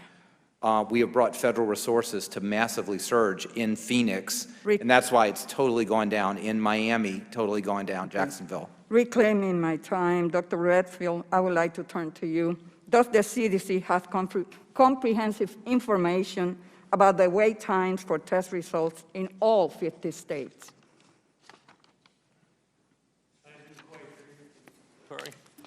Does the CDC have comprehensive information about the wait times for test results in all 50 states? I would refer that question back to the Admiral. Sir? Yes, we have comprehensive information on wait times in all 50 states from the large commercial labs. And do you publish this data? we talk about it whenever, always. I mean, I was And on. you don't I was think on, that I was it with will be six- important? I was with 69 journalists yesterday, and we talk about that frequently. So if you would like to see that, I'm very happy to do that. Well, it would be great so that those that are making decisions at the state and city level, we have access to that information. Because do. it is important to understand the trends. They do. They have that information. In fact, from the commercial labs, when they place an order, they're told exactly what the expected wait time is for that order. So we cannot expect to reopen the economy safely if the virus is spreading unchecked. Testing, contact tracing, and isolation will not be effective unless we cut the turnaround time for tests. And I don't want to talk about Puerto Rico. That's another story. Chairman Powell said this week that the path of the economy is going to depend to a very high extent on the course of the virus and on the measures that we take to keep it in check. He said also that the Fed will use its full range of tools to steer the economy out of recession. Gentlemen, is the federal government using its full range of tools to get the virus under control like other countries have? Many states are reconsidering their reopening plans after experiencing a shocking increase in new cases and being unable to stop the spread. Dr. Fauci, what roles does the lack of sufficient testing and contact tracing play in states' inability to control the virus? Testing and contact tracing is one of a number of tools that are used to control the kind of surging we've seen. But I would also like to point out, Congressman Velasquez, to reemphasize again what I said in my opening statement, that we could do a really good job of controlling it if we paid attention to 5 fundamental principles, one of which is what we're doing here, right, with masks, crowds, distance, bars, washing hands. That is critical. Testing is absolutely an important part of it, and an important part of the process. And I understand that, but the largest and most important pulpit is the one, Pennsylvania Avenue. It doesn't matter what you say if what you said is undermined by the President of the United States. The gentlelady's time has expired. The chair now recognizes for 5 minutes Mr. Jordan. Thank you, Mr. Chairman. Dr. Fauci, do protests increase the spread of the virus? Do protests increase the spread of the virus? I think I can make a general statement. Well, 500,000 protesters on June 6th alone. Yeah. I'm just asking, that number of No. people, does it increase the spread of the virus? Crowding together, particularly when you're not wearing a mask, contributes to the spread of the virus. Should we limit the protesting? I'm not sure what you mean. How do we say limit the protesting? Should government limit the protesting? I don't think that's relevant to. Well, you just said if it increases the spread of the virus. I'm just asking, should we limit it? Well, I'm not in a position to determine what the government can do in a forceful way. Well, you make all kinds of recommendations. You make comments on dating, on baseball, on everything you can imagine. I'm just asking you, just said that protests increase the spread. I'm just asking you, should we try to limit the protests? No, I think I would leave that to people who have more of a position to do that. I can tell you. Government stopping people from going to church, Dr. Fauci? Yeah. Last week in the Calvary Chapel case, 5 liberals on the Supreme Court said it was okay for Nevada to limit church services. Justice Gorsuch said it best. He said there's no world in which the Constitution permits Nevada to favor Caesar's Palace over Calvary Chapel. I'm just asking, is there a world where the Constitution says you can favor one First Amendment liberty, protesting, over another, practicing your faith? I'm not favoring anybody over anybody. I'm just making a statement that's a broad statement that avoid crowds of any type, no matter where you are, because that leads to the acquisition and transmission. And I don't judge one crowd versus another crowd. When you're in a crowd, particularly if you're not wearing a mask, that induces the spread. It's a simple question, doctor. Should we limit the protests? Government is obviously limiting people going to church. And look, there's been no violence that I can see at church. I haven't seen people during a church service go out and harm police officers or burn buildings. But we know that, for 63 days, 9 weeks, it's been happening in Portland. Right. Yeah. Well, one night in Chicago, 49 officers were injured, but no limit to protests. But boy, you can't go to church on Sunday. I don't know how many times I can answer that. I'm not going to opine on limiting anything. I'm just going to tell you. You've opined on a lot of things, Dr. Fauci. Yeah, but I've never said This is something that limit directly impacts the spread of the virus, and I'm asking your position on the protest. Yeah, I'm not going to opine on limiting anything. I'm telling you what it is, the danger. And you can make your own conclusion about that. You should stay away from crowds, no matter where the crowds are. Government has stopped people from going to work. In fact, just in New Jersey 4 days ago, Ian Smith, Frank Trombetta were arrested for trying to operate their business, their gym. They were arrested. But my bet is if these two individuals who own this gym were outside just in front of their gym, and all the people who were working out in their gym were outside protesting, they'd been just fine. But because they were in the gym working out, actually running their business, they got arrested. You think that's okay? You know, I'm not going to opine on who gets arrested and who does not. I mean, you get where I'm going. I'm telling you, as a public health official, I say crowds. Do you see the inconsistency, though, Dr. Fauci? There's no inconsistency, Congressman. So you're allowed to protest millions of people on one day in crowds yelling, screaming, but you try to run your business, you get arrested? And if you stood right outside of that same business and protested, you wouldn't get arrested? You don't see an inconsistency there? I don't understand what you're asking me as a public health official to opine on who should get arrested or not. That's not my position. You could ask it as much as you want, you've advocated for certain businesses. You've advocated for certain businesses to be shut down. I'm just asking you on your position on the protest. I haven't seen one. We've heard a lot about hair salons. I haven't seen one hairstylist who, between haircuts, goes out and attacks police or sets something on fire. But we've seen all kinds of that stuff during protests, and we know the protest actually increased the spread of the virus. You've said that. I said crowds.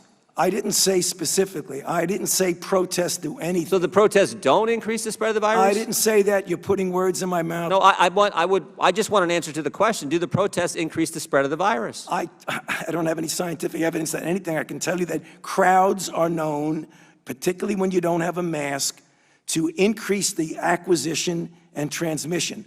No matter what the crowd is. So you don't have a position on whether the protests increase the spread of the virus or don't increase the spread of the virus? I'm saying that crowds, wherever the crowds are, can give you an increased probability that there's going to be acquisition and transmission. But do you understand Americans' concern? Protesting, particularly according to the Democrats, is just fine, but you can't go to work, you can't go to school, you can't go to church.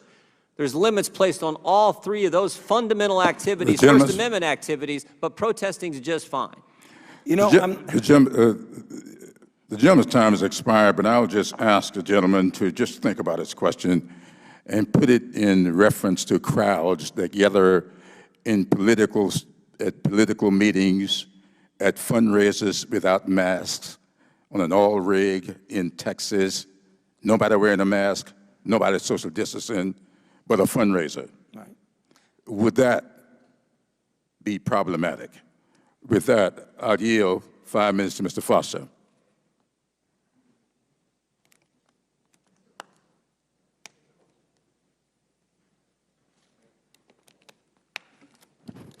Well, thank you, Mr. Chairman. Dr. Fauci and Dr. Redfield, I'm a scientist, as you are, and so you know how important it is that when a great scientific breakthrough reaches the public, that the proper credit is given, not to just those who show up and claim credit at press conferences, but to the long list of federally funded researchers who've made these breakthroughs possible.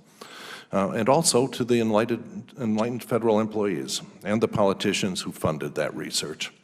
I remember back a few years ago when we had newspaper headlines about all the miraculous cures in cancer immunotherapy, where I gave a floor speech in the U.S. House saying, yeah, this was great, but equally great were the decades of federally funded research and the researchers who made those clinical breakthroughs possible. And also, frankly, that some of the credit goes to the Democratic and Republican members of Congress who resisted the proposals for massive budget cuts to science that were proposed by Republicans for years in the Paul Ryan budget and by the Trump and Mulvaney budget cuts since then. Now, in the case of the mRNA vaccines that have been so much in the news this week, the story does not start with Operation Warp Speed. It does not even start with a historic 63-day sprint from the publication of the viral genome to the first patient injected by the mRNA test vaccines. The sprint, I believe, began when President Trump, well, this sprint actually began when President Trump was still ridiculing the idea of the pandemic. The sprint actually started when dedicated employees at NIH and Moderna who understood the danger of COVID-19 and began working day and night. The story of federal investments in mRNA vaccines actually starts, I believe, back in 2009, when President Obama, who was at the time unhappy with the speed of response to the H1N1 swine flu epidemic, convened his scientific advisory panel, PCAST, which they did back in those days, and famously asked them, if you guys are so smart, how come you still make vaccines with chicken eggs? Okay, so 1 year later, in August 2010, PCAST put out a report on re-engineering vaccine production for pandemics, which emphasized the potential of new technologies to make vaccines and therapeutics available far faster in a pandemic. Heeding the advice of his scientific panel, which they did back in those days, in 2013, the Obama administration awarded a $25 million DARPA grant to a startup called Moderna to develop their mRNA vaccine platform for pandemic response. This was followed in 2015 by a $125 million investment by BARDA, so that by the end of the Obama administration, Moderna had mRNA vaccines and therapeutics under test in both animals and humans. So why is it that the Obama administration prioritized mRNA vaccines and therapeutics? Well, first off, it's their speed of development, which we saw realized in the 63-day sprint. It's the speed of manufacture, which has to do with the high yields of in vitro transcription reactions, and their potency. Scientifically, the exciting news of the last few months is that a potent human immune response can come from doses as low as 30 micrograms of mRNA vaccine.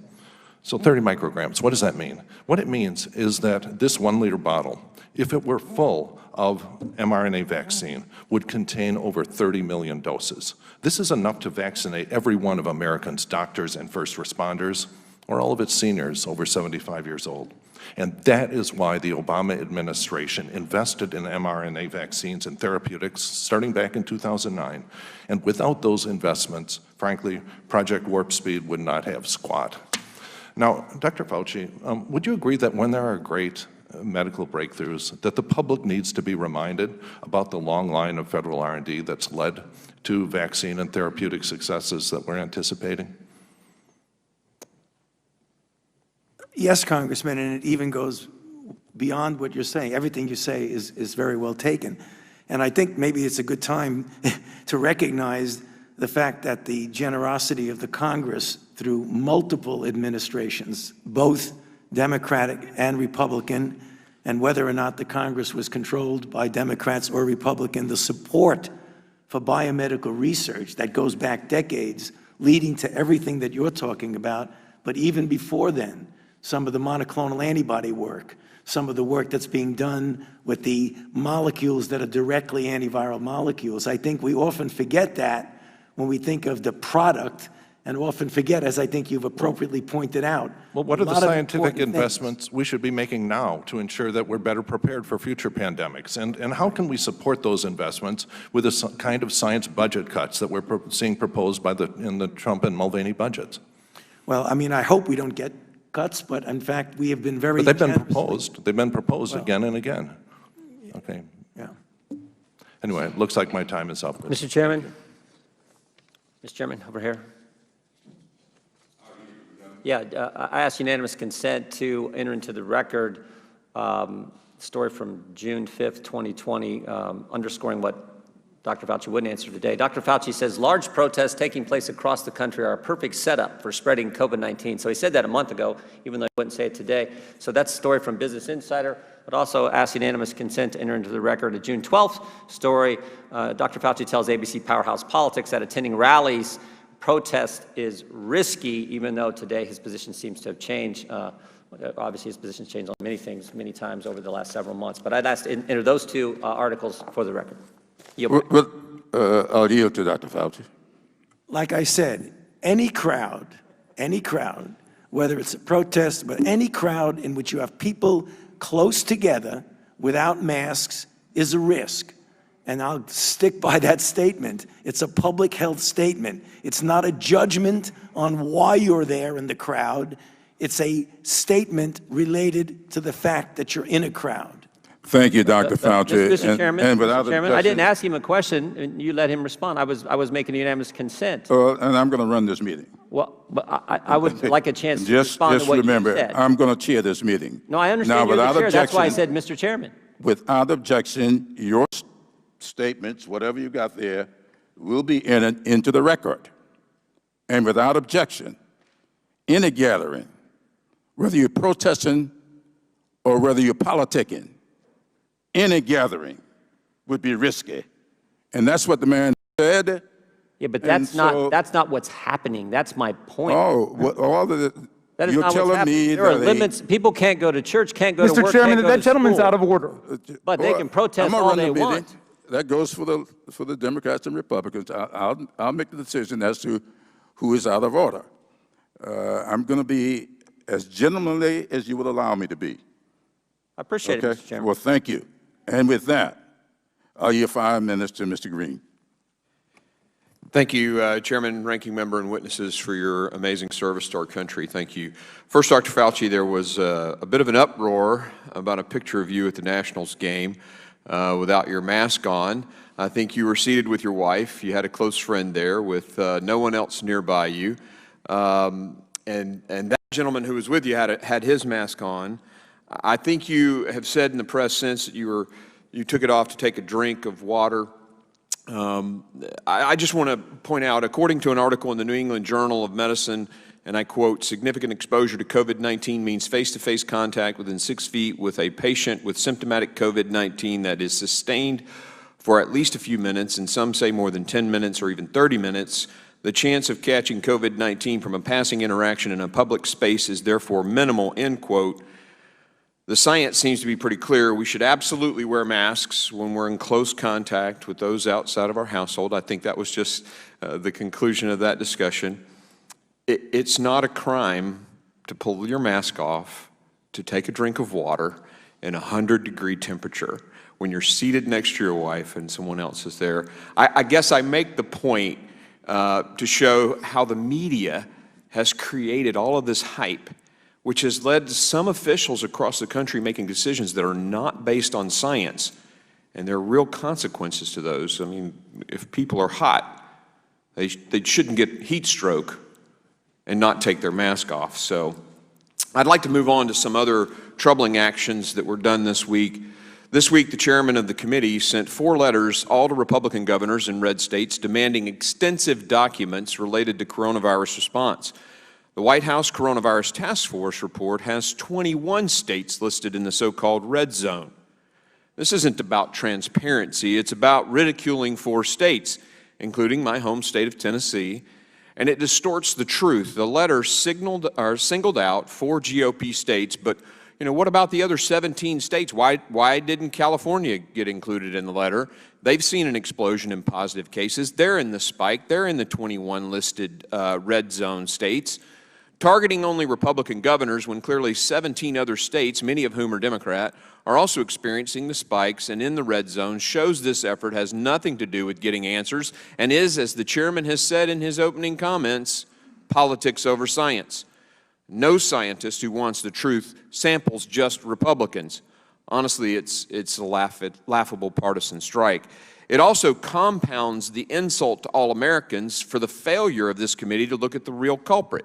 As I said in previous testimony, a Columbia University study showed that 66% of American deaths could have been prevented if China had spoken up 1 week earlier. That's thousands of American lives that could have been saved. So instead of addressing the cause of 66% of our casualties, the Select Committee on the Coronavirus picks on American businesses, the Trump administration, and now 4 state governors, all Republican, when we know other blue states are in the exact same situation. This is the definition of partisanship, but I can hear it now. Didn't the right send a letter to certain governors? And yes, we did. We sent it to every single governor who refused to follow the Trump plan, emphasis on plan, and sent COVID-positive patients back to nursing homes, killing patients. We didn't select just a few of those. I applaud Congressman Foster, who approached me as a physician and asked me to join a bipartisan partnering with the administration to assist in the execution of Operation Warp Speed plan.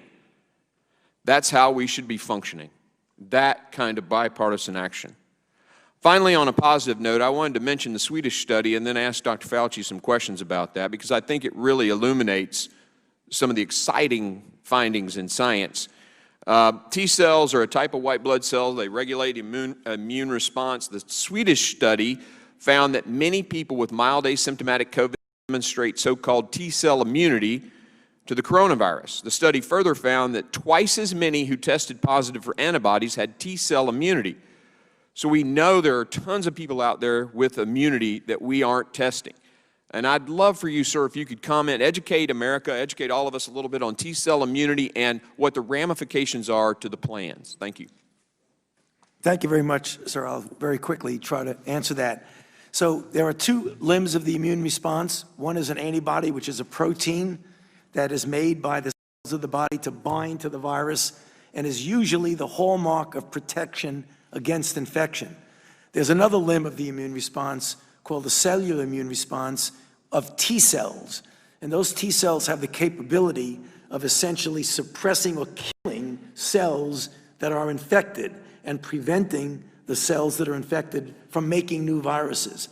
So there are two parts of it. Even though one is generally felt to be protecting against the initial infection, the other is an important complementary. And you're right, the Swedes came out with a paper, and also a paper from NIH grantees from La Jolla just came out in the journal Cell, showing the same thing, that in individuals who were infected and recovered, they had T cell responses, but importantly, there was T cell reactively also detected in non-exposed individuals, which means that maybe there's some memory from other coronaviruses that are benign cold viruses that you were exposed to that might, and I say might, explain why some people, even children, might be protected, that they had exposure that's not measured in antibody, but measured by T cells. This is work that we really need to pursue. We're just at the cusp of understanding the importance of this type of response in COVID-19. Thank you. Thank you. The gentleman's time has expired, and as I yield to Mr. Raskin for 5 minutes, may I address the letter, which I have responded to. You have an answer from me. You have not seen the answer? Okay, well, just be sure, since you put the letter on the record here, let me put my response on the record. My response had to do with the 4 states that have refused to comply with the critical recommendations from the task force, and all 4 have governors who have publicly stated that they do not plan to comply. To contrast to that, we did not send the letter to those states that did indicate that they will comply with the task force, and that's 3 of those states had Republican governors, and they did not get a letter from us. So this has nothing to do with partisanship, but with the political response rather than responding to the science, and I respond to it. With that, I yield to Mr. Raskin for 5 minutes. Thank you, Mr. Chairman, for calling this hearing on the urgent need for a national plan. A stack of paper is not a plan. A large and unwieldy stack of paper is not a plan. A plan is a comprehensive and coordinated strategy for victory, and we haven't seen anything like a plan. No one has shown us anything. Blaming other countries is not a plan. Blaming China is not a plan. Blaming China is not even a good excuse for the lethal incompetence and disinformation of President Trump.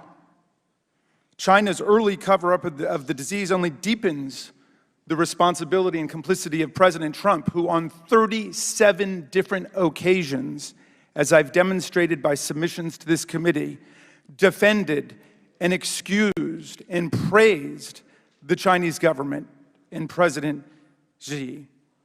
A plan is a plan, and we haven't heard what the plan is, and this is what has bedeviled us from the beginning. Mr. Chairman, we've got 4.4 million cases. We lead the world in case count. We lead the world in death count. More than 153,000 Americans are dead right now. 54 million people filed for unemployment benefits. We've seen a one-third drop in GDP, a one-third drop, unprecedented in economic activity. The chart behind me demonstrates the astonishing and terrifying growth of this disease. It took us 98 days to reach 1 million cases. It took us 44 days to reach 2 million cases. It took 26 days to reach 3 million cases, and it took us only 15 days to reach 4 million cases. Director Redfield, when do you estimate we're going to get to 5 million cases? What's next? Thank you, Congressman. I think one thing I've learned about this virus is it's not predictable. I will say one thing that's important, that what happens next is really dependent upon if the American public fully embrace what we've asked. If they fully embrace those 5 steps, we'll get control of this pandemic. Well, I thank you for that, and I thank both you and Dr. Fauci for restating the absolute imperative importance of everybody wearing their masks when they're out in public, and everybody maintaining social distance and following the other public health protocols. But the public health officials have been subjected to harassment, and we've even seen some today, have been subjected to ridicule and have been subjected to ludicrous, absurd contradiction. So I want to go through some of the propaganda and disinformation quickly, just as a public service announcement, because America is watching you. And Dr. Fauci, why don't I start with you? Are children almost immune to the disease? Just yes or no, because I've got a lot to get through, please. Are children almost immune to the disease? We have to be a little bit more precise. You mean almost immune. Do children get infected? Yes, they do. Have hundreds of thousands of children been infected? Yes. Hundreds of thousands of children been infected, so children are not almost immune to the disease. Is COVID-19 going to magically disappear, Dr. Fauci? I do not believe it would disappear because it's such a highly transmissible virus. It is unlikely that it's going to disappear. Does wearing a mask give people COVID-19? Does wearing a mask give it? No. Okay. Not to my knowledge. All right. Is COVID-19 a hoax? No. Should people take hydroxychloroquine as a cure for COVID-19? The overwhelming cumulative evidence of properly conducted randomized controlled trials indicate no therapeutic efficacy for hydroxychloroquine. Can people cure themselves of COVID-19 by injecting themselves with disinfectant or bleach? I'm sorry? No. Are you safe from the disease if you go to one of the aforementioned large assemblies, crowds, demonstrations, without a mask on and not observing social distancing, if you sign a waiver that you won't sue the sponsor of the event? I'm not so sure those things are connected, but I'll repeat what I've said multiple times, that being in a crowd, particularly without a mask, is a risk for acquisition and transmission. Okay, but signing a waiver doesn't confer any kind of immunity on you from being infected by the disease? No, of course not. All right. Dr. Fauci, the European governments are in a completely different place. They've got the disease on the run. In fact, the Asian countries have the disease on the run. I saw some remarkable figures. Almost every other country on earth is doing far, far better than the United States, except for Brazil, whose president has followed President Trump's policies. But we have 153,000 dead. Canada, our next door neighbor, has less than 9,000. We have 17 times the number of deaths from it. China, which of course is much larger than the United States, has lost 4,661 people. We've lost 153,000 people. Our rate of death is 36 times higher than China, and on and on. Do we have the financial resources and the scientific expertise in America to do what other governments have done to bring the infection rate down to something manageable so the end is in sight of this nightmare? I believe we do have the tools, and certainly there's been a considerable degree of financial investment. So what is the difference? Why are all of the other countries defeating the disease and we're not? Why do we not have a plan, a strategy for victory to win, to beat COVID-19? Well, I believe I addressed that in not only my opening statement, but also in response to the question of the congressman. And that is that when you look at the comparison between Asia and Europe, as is shown by the chairman's poster up there, that when they shut down to the tune of about 95%, getting their baseline down to tens or hundreds of cases per day. So whereas when we did it, we got it down, but unfortunately, our baseline was 20,000 a day. All right, so we're getting somewhere, but would you agree with me that the critical difference is either the presence or the absence of social cohesion and political leadership to actually develop a plan, execute it, and stick to it? I think there was such a diversity of response in this country from different states that we really did not have a unified bringing everything down. Yes. The gentleman's time has expired, but Dr. Fauci, if you'd like to add more to his question. No, I think I just answered the question. I mean, the end of it was essentially, do we need to stop these disgraceful attacks on public health officials? The gentleman's time has expired. I now Thank you. recognize Mr. Kim for 5 minutes. Right, thank you. Thank you to the witnesses for coming out here today. I appreciate it. I wanted to just start with a quick question to the three of you, of yes and no, if you're able to. It's a question that comes from a constituent of mine, and the constituent asked me, and I wanted to ask you, and I'll start with you, Dr. Redfield. Would you assess that our federal government, the CDC included, is doing everything possible to respond to the coronavirus crisis? Dr. Redfield? I think we do have a comprehensive response. The one comment I want to make is the complexity is, as I mentioned before, for over 5 decades, we've underinvested in the core capabilities of public health. And hopefully we've seen now the consequence of that. So as but with our capabilities right now, would you assess that the federal government is doing everything possible? Within the capabilities that we do have, yeah. But recognizing the core capabilities have not been invested in effectively over the last 5 decades. Okay. Admiral, same question to you. Is our federal government doing everything possible to respond to the coronavirus crisis? It's a very broad question. I do agree with Dr. Redfield. I think within the capabilities we have, we are doing that.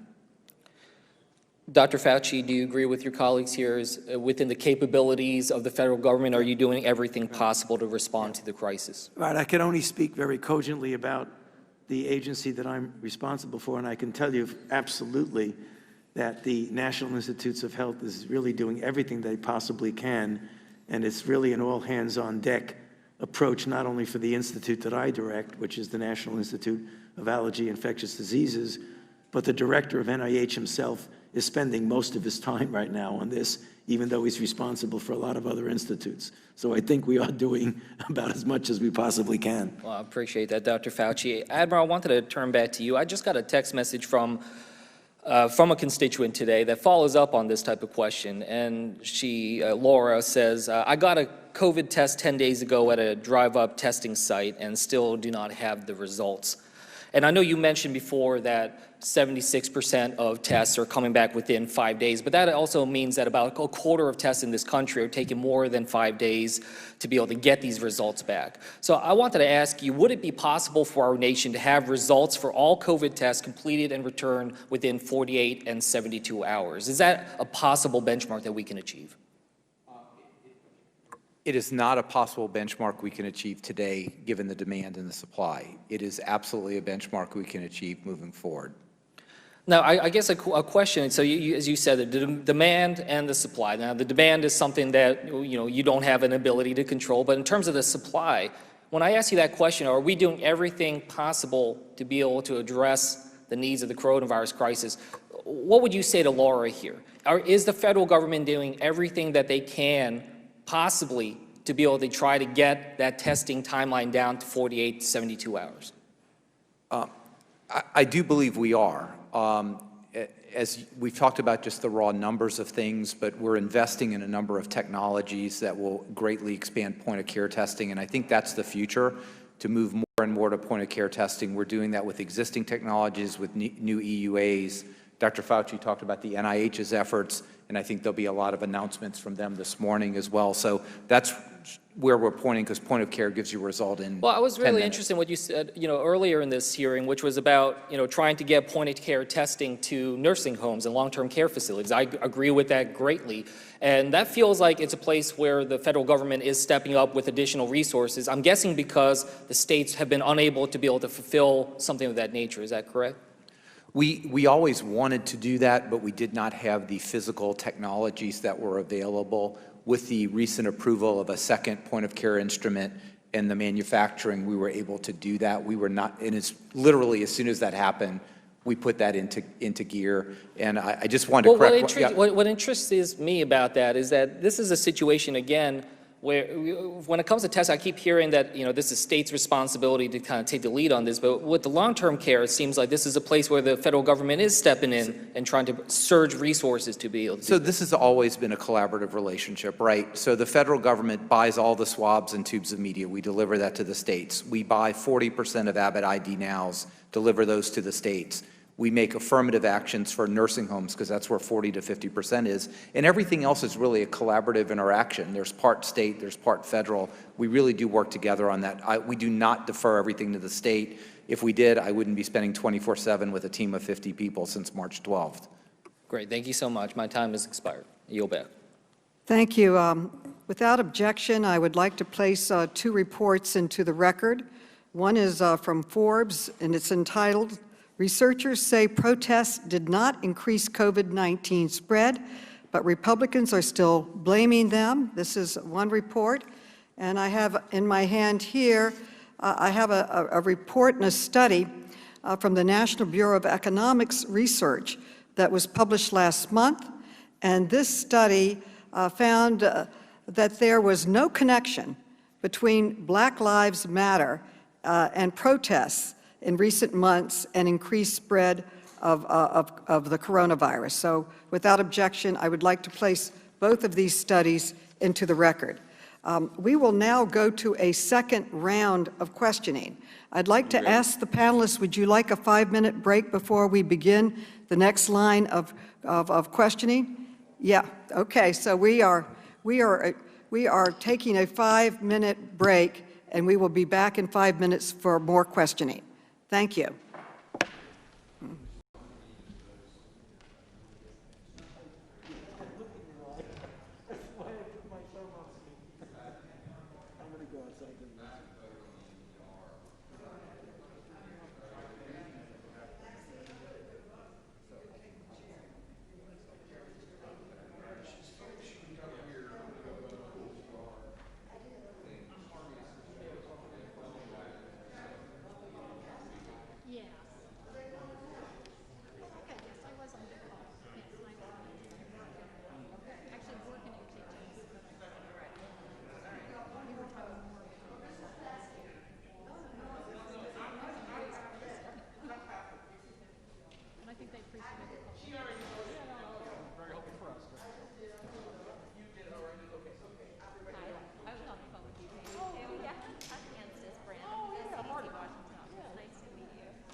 The meeting will now come back to order. Let us begin. I understand that Admiral Giroir will have a hard stop at 11:45. That's only about 25 minutes from now. We will go into a second round of questions, but we will recognize that you will have to leave, and we appreciate that. Thank you, Mr. Chairman. I think that everybody got their first round in, and so I'm going to begin the second round, referring to, well, I'll give myself 5 minutes. Okay, thank you.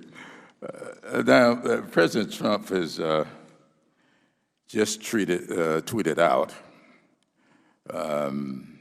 a statement that I'm going to quote in reference to my chart about comparing these cases. He says that the United States has far more cases than Europe, and I'm quoted here, because we do much more testing than any other country in the world. If we had no testing or bad testing, we would show very few cases. Now, Dr. Fauci, do you agree with the President's statement, or do you stand by your previous answer that the difference is caused by multiple factors, including the fact that some states did not do a good job of reopening? I stand by my previous statement that the increase in cases was due to a number of factors, one of which was that in the attempt to reopen, that in some situations states did not abide strictly by the guidelines that the task force and the White House had put out, and others that even did abide by it, the people in the state actually were congregating in crowds and not wearing masks. I might also just bring something that I thought about and mentioned to you before, Mr. Chairman, that when we talk about crowds and masks, it's always better outdoors than indoors, and being crowds indoors is always worse than crowds outdoors. That's the case because of the circulation of air. So we should avoid crowds under any circumstances, but wearing a mask is the critical issue, right? I agree with that, and I think that I will go to restaurants who allow me to sit outdoors, right? Yeah. And not indoors. So I've been following the science, and I've been agreeing with all three of you as to how we ought to conduct ourselves. But let me just say, and I feel very strongly about this, that the First Amendment to the United States Constitution means a whole lot to me. I'm sitting here as a result of a protest. We opened up this meeting today, and many of you, Dr. Redfield most especially, and you, Mr. Ranking Member, talking about our great friend John Lewis, with whom I enjoyed a 60-year relationship. We met protesting, trying to get off the back of the bus, trying to integrate schools, trying to be able to shop in a 5 and 10 cent store and not be arrested for trespassing. Fine for us to get school supplies out of that store, but you can't sit down and eat a hamburger. I'm glad the government did not limit our protests. And so the First Amendment has constraints. The Supreme Court has told us that. You can't yell fire in a crowded theater, but you can peaceably assemble to redress your grievances. You can't do that. Well, I don't think any of those people who were marching out here on this plaza that's now called Black Lives Matter Plaza, they were not carrying guns. They were not disturbing anybody. They were peaceful. They were peaceful. When John Lewis went across that Edmund Pettus Bridge, nobody had any weapons. They were peaceful. They were met by weapons. And so I don't want us to get confused here. And so I'm going to close out my 5 minutes here by asking whether or not this disconnect that seems to be between what the White House is saying publicly and what they're sending out to the states privately. And as we mentioned earlier in the letter, several of these states seem to be reacting to the public statements from the White House and not following the recommendations of the task force that are being sent to them privately. Now, this week, a leaked White House coronavirus task force report paints a very different picture. I've got the document here. This was sent out to the states. And those states in the red zone that are refusing to comply is who heard from us. So I'm not being partisan here. We're trying to save lives. I started my professional career as a public school teacher. I have a daughter who spent 25 years in the classroom. And she's telling me every day how concerned teachers are about returning to school without the safety precautions that so many school districts have asked us to do.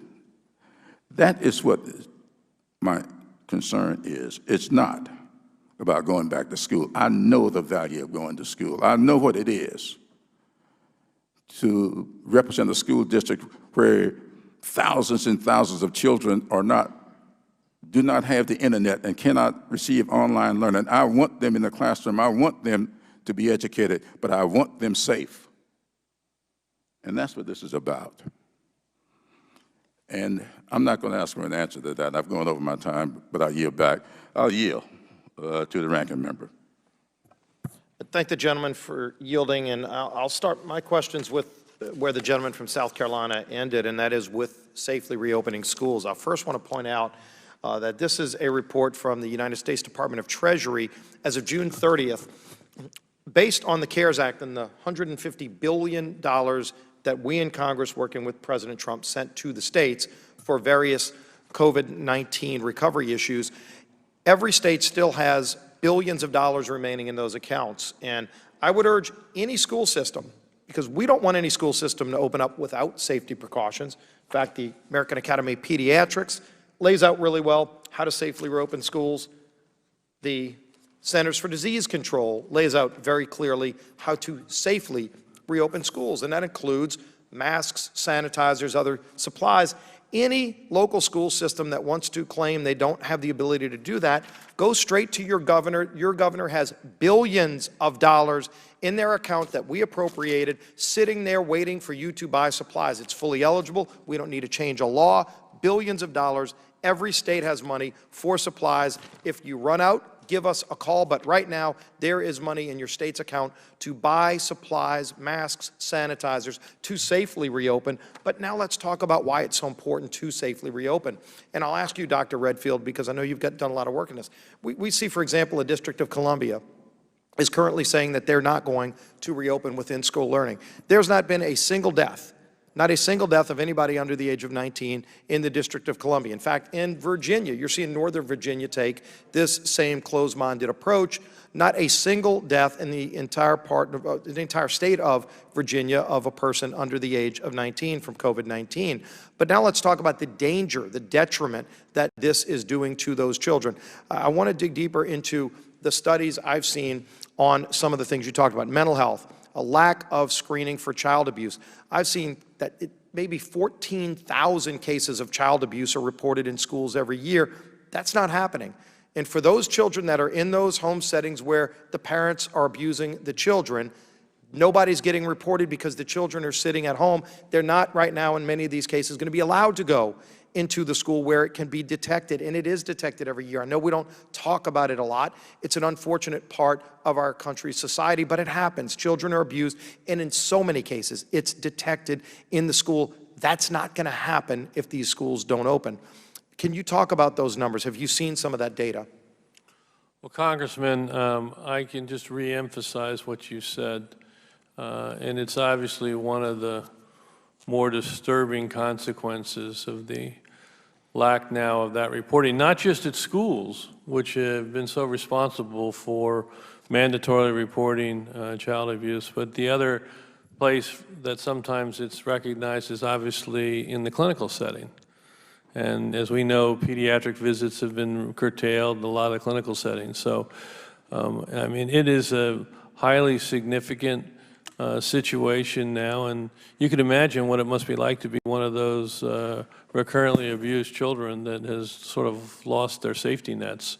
Well, and I apologize, we're running low on time. I would just urge any local school system that's making their decisions, go look at the CDC guidelines. Go look at all of the data that's out there for teachers, for students, how to safely reopen. You can do it. You owe it to those kids, 50,000 kids in the District of Columbia. Over 50 million children are counting on us to do this right. It can be done. You have to go do it. You owe it to those kids. They're being denied that opportunity. Don't deny them. If you need money, there's billions of dollars sitting out there for the supplies to keep the schools safe. Go make it happen. Dr. Fauci, I want to talk to you about Operation Warp Speed. And first, I want to thank you for, in your opening statement, talking about the over 250,000 people have signed up for those clinical trials. What's that website again if somebody in America wants to be a part of this trial? coronavirustreatmentprevention.org. Thank you. Now, to ask about, and I know a lot of people don't really know the details, and again, of all of these plans that are out there, these are plans. I know some people, including some people in this room, disagreed with President Trump's decision to stop flights from China, for example. As you testified earlier, it was the right decision, and it saved lives. I guess they were okay if more lives would have been lost, but that decision saved lives. It was part of a plan. They might not agree with the plan, but the plan saved lives. When we talk about warp speed, I do think it's real important to note, because some people are concerned that there might be some cutting of corners to get to a quicker vaccine. Clearly, that's not the case. But what President Trump really has done is removed red tape so that agencies like the FDA can laser focus on putting their efforts behind finding a vaccine. President Trump's worked, for example, to make sure that clinical trials can be run simultaneously on the most promising candidates, a very targeted plan to quickly find a vaccine that's safe. So if you want to talk about Operation Warp Speed, how safe it's been and how that is helping us to move forward, is red tape being removed by the plan that President Trump has? Yes, it is, Congressman. In fact, as I mentioned, and I'll just reconfirm it right now, is that the speed is not at all at the compromising of safety nor of scientific integrity. Getting from the sequence to the vaccine production was record speed, had nothing to do with safety, had nothing to do with cutting corners. From the vaccine to the phase 1, again, was in record speed only because red tape was really avoided. And as we got into phase 3, the same thing. And have you seen concerns about China trying to steal that information? I understand NIH has an investigation going on. Yeah. We've seen cases where China's trying to steal this information. Clearly, they're a threat that President Trump is taking on. What have you seen, and what is the threat? I have heard that there's been trying to be hacking into the websites and the online components of certain of the people who are developing vaccines. I've just heard that. I have no proof of that. Thank you, Mr. Chairman. I yield back. Yeah. I thank the gentleman for yielding back. The chair now recognizes for 5 minutes, Mr. Waters. Thank you very much. Let me first say that I was pleased to hear the very, very warm comments about John Lewis this morning. We have been memorializing him in so many different ways. But, you know, between the press and everybody else, we've been doing him justice for the sacrifices that he has made. And let me just tell you, this virus is not Democrat or Republican. I'm going to send my condolences to the family of Herman Cain, who was a presidential candidate, who is a good friend of the president, who happened to have been at the rally in Tulsa, June 20th, with no mask on, with a group of people around him with no mask on, and he's dead. He died. I'm told that he was in good health and that he, of course, contacted the virus as a result of his attendance and without a mask there.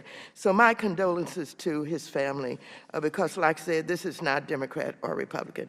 I just want to remind the committee I spoke earlier about the manipulation of hospitalization data and what the president has done, basically ordering hospitals to change how they report hospitalization rates.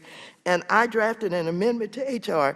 7617, one of the fiscal year 2021 appropriations packages that includes the Department of Health and Human Services. My amendment, which prohibits any funds from being used to require hospitals, hospital laboratories, and acute care facilities to report COVID-19 data under requirements imposed by the Trump administration's new rule was adopted. I look forward to preventing a harm that I believe will lead to senseless and avoidable suffering. Let me go further and say that I'm alarmed about the way that the president is handling so-called information about children and their ability to return to school. This is a president who first called the pandemic a hoax. This is a president who said it was going to just disappear. This is a president who said you don't really need masks. He didn't believe in them. He's gotten religion in the last few days. This is a president who disregarded social distancing. This is a president who recommended hydroxychloroquine as a cure. And this is a president who went so far as to say disinfectant could be used. And so now, this president who expects us to believe him rather than the medical experts is saying children are almost immune. Is that an expert medical conclusion, Dr. Fauci? That children, or whatever that means. What does that mean? Children are almost immune from this virus. Well, generally, when you say a person is immune, that they're protected from getting infected. And children do get infected. And so this is not an expert medical conclusion that we have had documented somewhere? Well, I mean, if you're talking about a conclusion that children in general are immune, that children do get infected, we know that, so therefore they're not immune. Okay. I mean, what I must just say, Congresswoman, that when children get infected, that when you look at the deleterious consequences, they generally do much, much better, because if you look at the hospitalizations, that children have a much, much lower rate of hospitalizations than adults. In fact, the curve goes way up as you get older and older. And when you get to the age group of children, they generally do not get serious disease as much. I understand that, and I've been listening, and I did understand what you just described. But what I was asking really was about this president's latest comment that children are almost immune. And so I think I got the answer to that. But let me just say to Mr. Scalise that this billions of dollars that you're talking about in every state, I don't know where they are, but you keep referring to supplies. It's more than about supplies. It's more than about being able to wash your hands. It's about space and whether or not all of the schools have the space to do the social distancing. It's about whether or not children are going to wear masks and how that's going to be enforced. It's about how you keep children from gathering. It's about how do you feed them. It is about more than the fact that they need some supplies. Would the gentlelady yield? Yes, I'll yield. Clearly, that is all part of what is laid out in CDC guidelines and the Center in the American Academy of Pediatrics guidelines. They lay out those guidelines for how to do all of those things. Okay, reclaiming my time. Usually about 10 feet away from us. Reclaiming my time. Let me just say this, that all of the professionals are saying that this is a decision that must be made by parents in the communities, with the educators, et cetera, et cetera. You cannot hand down an answer from the federal government that, you know, would absolutely protect these children. One decision by the federal government is not sufficient to force these schools to open. I yield back. I thank you, gentlelady, for yielding back. Before I go to Mr. Jordan, let me say to Admiral Giroir, I understand you need to leave in 4 minutes. Would there be anything you'd like to enter into the record before leaving? No, the reason I'm leaving is because we have a meeting virtually with all 6,100 of the Commissioned Corps officers, whom I have the honor to lead along with Surgeon General Adams. We've done over 7,200 deployments of 4,000 individuals, and let me tell you, the other 2,000 are hard at work taking care of people at qualified health centers of the Indian Health Service or in the prison. So I mean no disrespect by leaving, but this is a crunch time for our officers on the front line of the pandemic, and I really appreciate the opportunity to recognize them and also to be with my brothers and sisters in uniform. We thank you for your service, and we thank you so much for that. I think you might find me to be the biggest booster in the United States Congress for federally qualified community health centers. I consider them to be the ultimate safety net in health care. And I have been that way since I've been here in the Congress. I'll go back over 50 years with community health centers, and I believe in them, and thank you so much for bringing them into the process. And with that, I yield to Mr. Jordan. 5 minutes. The right to protest is important, Mr. Chairman. I have engaged in it with fellow citizens, peacefully assembling to talk about important public policy issues. My guess is everyone on this committee, probably everyone in the United States Congress, has done the same thing. But I think all the First Amendment is important. Democrats seem to think it's just the right to protest. I think all of them. You think about the freedoms we have in the First Amendment: freedom of religion, freedom of the press, freedom to assembly, freedom to petition your government, freedom of speech. All of them are important. And what's interesting to me is the very first one the founders mentioned was your right to practice your faith. But government's putting all kinds of limits on Americans' ability to do that, and Democrats are just fine with it. In fact, Democrat mayors and governors have been sued over limiting people's right to freedom of religion.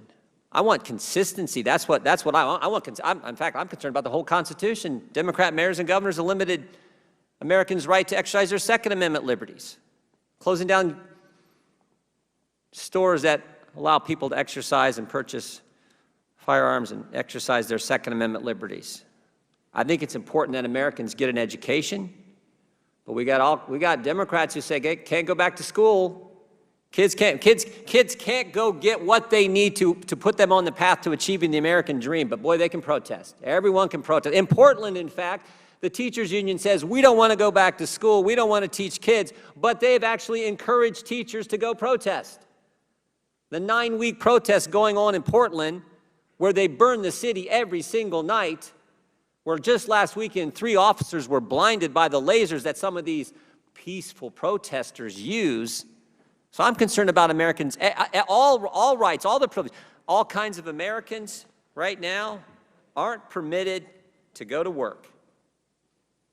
Maybe it's a small business they started, put their entire life savings on the line, started this business, have a number of employees whose families are counting on them running their business. And what's government do? What do Democrat-led governments do? They arrest them if they want to run their business. Just ask Ian Smith and Frank Trombetta, who run a gym in New Jersey. So the ability to engage in your livelihood, the ability to have your kids get an education, the ability to practice your faith are just as important in my mind as protesting. I just wish the Democrats would look at all the rights we enjoy as Americans and make sure that they're dealt with in a consistent fashion. This idea that we're limiting what people can do, practice their faith, run their business, employ people, engage in their livelihood after they've poured their entire lives, their family's resources into it is just wrong. You know who else has to go to work? You know what? You know who else has to go to work? Law enforcement has to go to work. Are you guys tracking what's happening to law enforcement at all at these protests? And I'm not talking about the 49 police officers who were attacked 2 weeks ago in Chicago. I'm not talking about the 3 who were blinded this past weekend in Portland. I'm not even talking about what the Seattle chief of police said when she said she can't deploy. She had to do an adjusted deployment for her police officers because the protests are so bad, and the defunding concept that is happening around our country in these in these cities. Chief Best said she had to do an adjusted deployment, told the citizens, we're not going to be there, you're on your own. But where they are out there, these police officers, are you guys tracking what's happening to them? Not talking about the violence, but the exposure they have to the coronavirus? Dr. Fauci? I'm sorry, sir, what was the question? Are you tracking what's happening to police officers and their exposure to the coronavirus while they're out doing their job? I don't do tracking of the infection. That's probably more of a CDC question. I've not tracked. Is that a concern? You talk about park police, been under siege. You're talking about law enforcement in our municipalities that have been attacked. But I'm just talking about the exposure to the virus as well when people are yelling and screaming in their face. Are you concerned about that? As I said before, I'm concerned about any crowds, particularly people who don't wear masks. I'm concerned more about indoor crowds than I am at outdoor crowds, but crowds without masks are a problem. Dr. Redfield? We continue to look at a variety of number of first responders in some of our surveys, looking at antibody to try to understand what the virus attack rate is. We do have that for some cities. I don't have it for the West Coast right now. But So you do have that information on some law enforcement in some cities? First responders, for example, we've done New York, we've done Detroit, we're doing Rhode Island right now. Well, that'd be information that'd be helpful to this committee when I think about what our law enforcement is having to endure, particularly at these protests. Not just the violence, but the exposure now that they're getting to the virus from the protesters. And frankly, I wish we would get something from the other side. The silence on what's happening at these protests and the impact it's having on our law enforcement, I think, is just unfortunate. I hope they join us in speaking out against the defund the police concept and everything that's happening to law enforcement around the country. The gentleman's time has expired, and as I yield to Ms. Maloney, I will say to the gentleman, I'm sure enough waiting on you to tell me the difference between a first responder and an essential worker. Just think about that for a moment. With that, I'll yield back. I'll yield 5 minutes to Ms. Maloney. I thank the chairman and the ranking member for this incredibly important hearing and for all of our participants, our witnesses. I have 2 questions that I think are especially relevant that have not been discussed very much. And one is, what is the task force doing in relation to safeguarding elections? We are going to be all voting in November. Some states have vote by mail, other states do not. And many people prefer to vote in person. And we have guidelines that say social distancing of 6 feet, but possibly could it be changed to 3 feet if it's going to be more of a hurried participation. But I think it would be helpful to the American public if the task force considered and came out with clear guidelines for the professionals working in the Board of Elections across the country and the people participating in voting. So I'm making that request. You may want to comment on it now, Dr. Fauci, or get back to us. I'd be happy to get back to you on that. We could discuss this at a task force meeting if you'd like and get back to you, Congressman Maloney. And to the public, I would say. Yes. And Congresswoman, if I could just comment, CDC did in March and updated in June guidelines for polling facilities, and we'll obviously be looking at that to see if they need to be updated more. We do have an MMWR coming out this week looking at the primary results in Wisconsin. So this is an area we're trying to make sure the polling centers and people who go to polling centers to vote understand the importance of the guidance we can give. That would be very, very helpful. Secondly, as a former teacher, I'm concerned about the contradiction in messaging. You know, as a teacher, we're taught to get your facts straight and then communicate it very simply and directly. So the task force will come out with very important, relevant information, and I try to follow it all religiously. But then it's countered by other leaders. And this, I think, underscores or undermines the ability of the public to respond. And maybe you could get back to me on that. But I also want to talk about something that I think is very important that people are really not discussing. And that is the turnaround time on testing. And in New York, we are working very hard, not only in supplying the tests, but we're also trying to trace and isolate. And the professionals working in this area say they have to wait so long, especially if it's a private test, like from Quest or something. The turnaround time is like a week. or 16 days in some cases. So then they can't really trace, because by the time they get the results of the test to start tracing and isolating, it's too late. So I'd like both of you to comment on it. This is something that my city's working very, very hard to respond professionally to everything you're recommending, but they tell me they're having a terrible time trying to implement the tracing and the isolation, and they nail it on the turnaround time from the test is too slow. Well, thank you for the question, Congressman Maloney. Admiral Giroir had actually addressed that, but maybe I could just summarize what he had said both in his opening statement and upon response to a question. There's no doubt, and I've said that myself, if you have to wait multiple days for the result of a test, and the test is done in the context of contact tracing, that it in many respects obviates the whole purpose of doing it, because if you have to wait that long, a person has already been out in the community for that period of time. One of the ways to kind of prevent that and mitigate that a bit is that if a person goes in for a test, they should assume that it might be positive and should essentially isolate themselves before they go back until they get the result of the test. But in response to that, as Admiral Giroir had said, the reason for that is that there's such a surge of demand for tests that they're trying to overcome that by trying to separate the testing for surveillance and give it, for example, to one group, and let the testing that has to do to determine if an individual is infected to be able to cut that down. He explained that, but as I said, he's much more capable of giving us the precise numbers.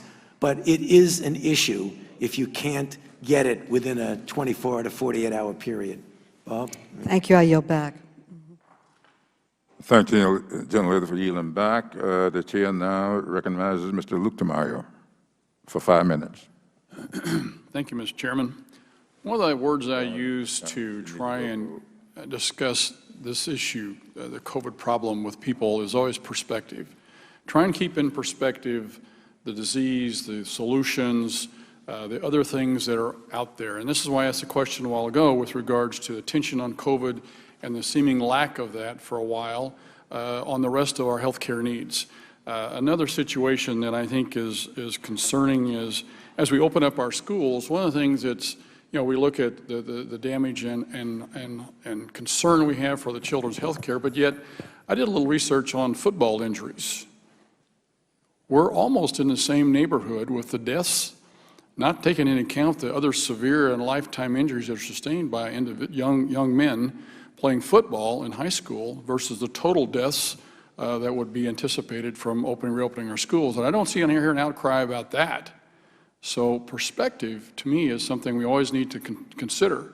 One of the things that concerns me also is, I wish that Admiral Giroir was here yet. I asked this question of him last time he was here, and we didn't have enough time to continue our discussion on it with regards to the sort of perverse incentive for the medical folks to claim that somebody died of COVID versus if it's an automobile accident, for instance, as long as you have COVID in your system, you get to claim it as a COVID death, in which means you get to get more money as the attending physician, hospital, whatever. And he acknowledged that the statistics he's getting from the states are overinflated. We found that the governor of Colorado, who is a Democrat, actually did a research on this and found he had to get rid of 12% of the deaths that were recorded in state. Dr. Redfield, would you like to comment on that a little bit about the perverse incentive, and is there an effort to try and do something different in the way that these deaths are recorded so we actually have better records and better numbers, better data to go with? Thank you, Congressman. I think you're correct in that we've seen this in other disease processes too. Early in the HIV epidemic, somebody may have a heart attack but also have HIV. The hospital would prefer the DRG for HIV because there's greater reimbursement.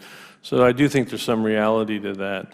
When it comes to death reporting, though, I mean, ultimately it's how the physician defines it in the death certificate. In our National Health Statistics group here in Hyattsville, we review all those death certificates. So I think it's probably less operable in the cause of death, although I won't say there are not some cases. I do think, though, when it comes to hospital reimbursement issues for individuals that get discharged, there could be some play in that for sure. Well, the Admiral certainly acknowledged that last time he was here, so I think that's very concerning. You know, Dr. Fauci, one of the things you made a comment a while ago with regards to hydroxychloroquine, and I have an article here that quotes the Henry Ford Health System, who did an extensive study on hydroxychloroquine, and they say that it significantly reduces the death rate of COVID patients. The study was highly analyzed by peer-reviewed, unlike many other studies, and quoting the executive officer said, as doctors and scientists, we look at the data for insight, and the data here is clear. There was a benefit to using the drug as a treatment for sick and hospitalized patients. And in talking with a lot of older doctors who have been around a while, and I trust their judgment and their use of hydroxychloroquine, they say that the initial studies didn't really use zinc with it, and they say that zinc is an enabler to be able to help hydroxychloroquine actually do its job of going after and reducing deaths in patients. Had a long conversation with a doctor earlier in the week, and he said, yes, as long as zinc is there, it really definitely does work. Without it, it's minimally effective. Would you like to comment on that? Thank you for that opportunity to comment. The Henry Ford Hospital study that was published was a non-controlled retrospective cohort study that was confounded by a number of issues, including the fact that many of the people who were receiving hydroxychloroquine were also receiving corticosteroids, which we know from another study gives a clear benefit in reducing deaths with advanced disease.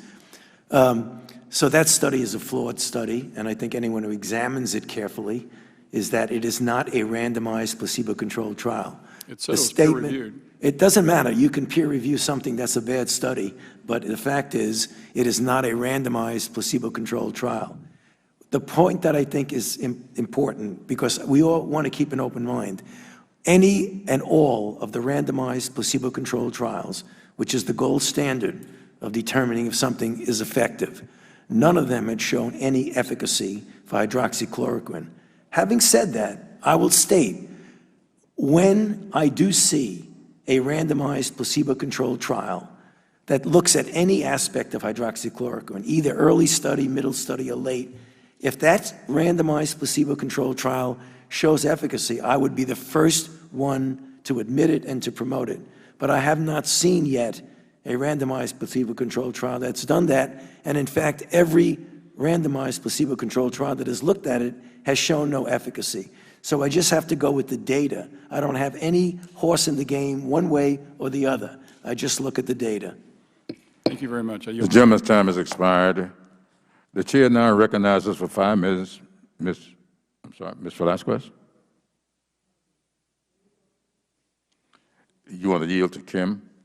Mr. Kim is now recognized for 5 minutes. Thank you. I just wanted to start here, picking up where I left off. I started my last question line asking each of you if our federal government was doing everything possible to be able to respond, and each of you said within the capabilities of our government that we were. The reason why I wanted to address this is when we talk about a national testing strategy or greater coordination on personal protective equipment, what I've heard over and over again is that, that it's about where the responsibility is. Is this the responsibility of the federal government or the responsibility of states or localities? And when I talk to the people in my district, what they want to know is about capabilities. And they really don't want to just see this kind of blame game between different parts of our government. And the main thing they want to ask is, are we doing everything humanly possible to be able to address this crisis? And is every level of government, including the federal government, doing everything that they can to do this? And if we are not, the American people deserve to know why. So, Dr. Fauci, I wanted to go back to you here, because just to be clear, when I asked you this, and you said that within the capabilities that we were, I want to ask you, would you say that our response at the federal level to this crisis, would this be considered in your mind, drawing on all your expertise, is this the gold standard of responses that our federal government can do? Is there nothing else that you can think of from your expertise and experience that we could be doing or should be doing that we're not already doing? I think I just have to repeat what several of us said, that within the context of what we have, what's available to us, we're doing everything that we possibly can. And I'll just repeat what I said clearly the thing that I am responsible for, we are doing everything that we possibly can. Absolutely. And within what you see with your position on the task force, for instance, are you confident in the level in which we're using the Defense Production Act to be able to bolster production? You know, that's something that's really out of my realm, Congressman, about the extent and the implications of the Defense Production Act. What about when it comes to, we have these we had federally backed test sites that we had stood up at 41 across the country, but they've been handed over to states.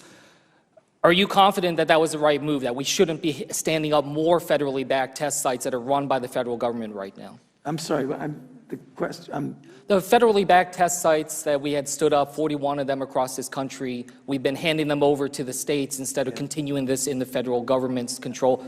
Do you feel like that's the right decision? I don't think I could give a really good answer to that because that's not something that I get involved with.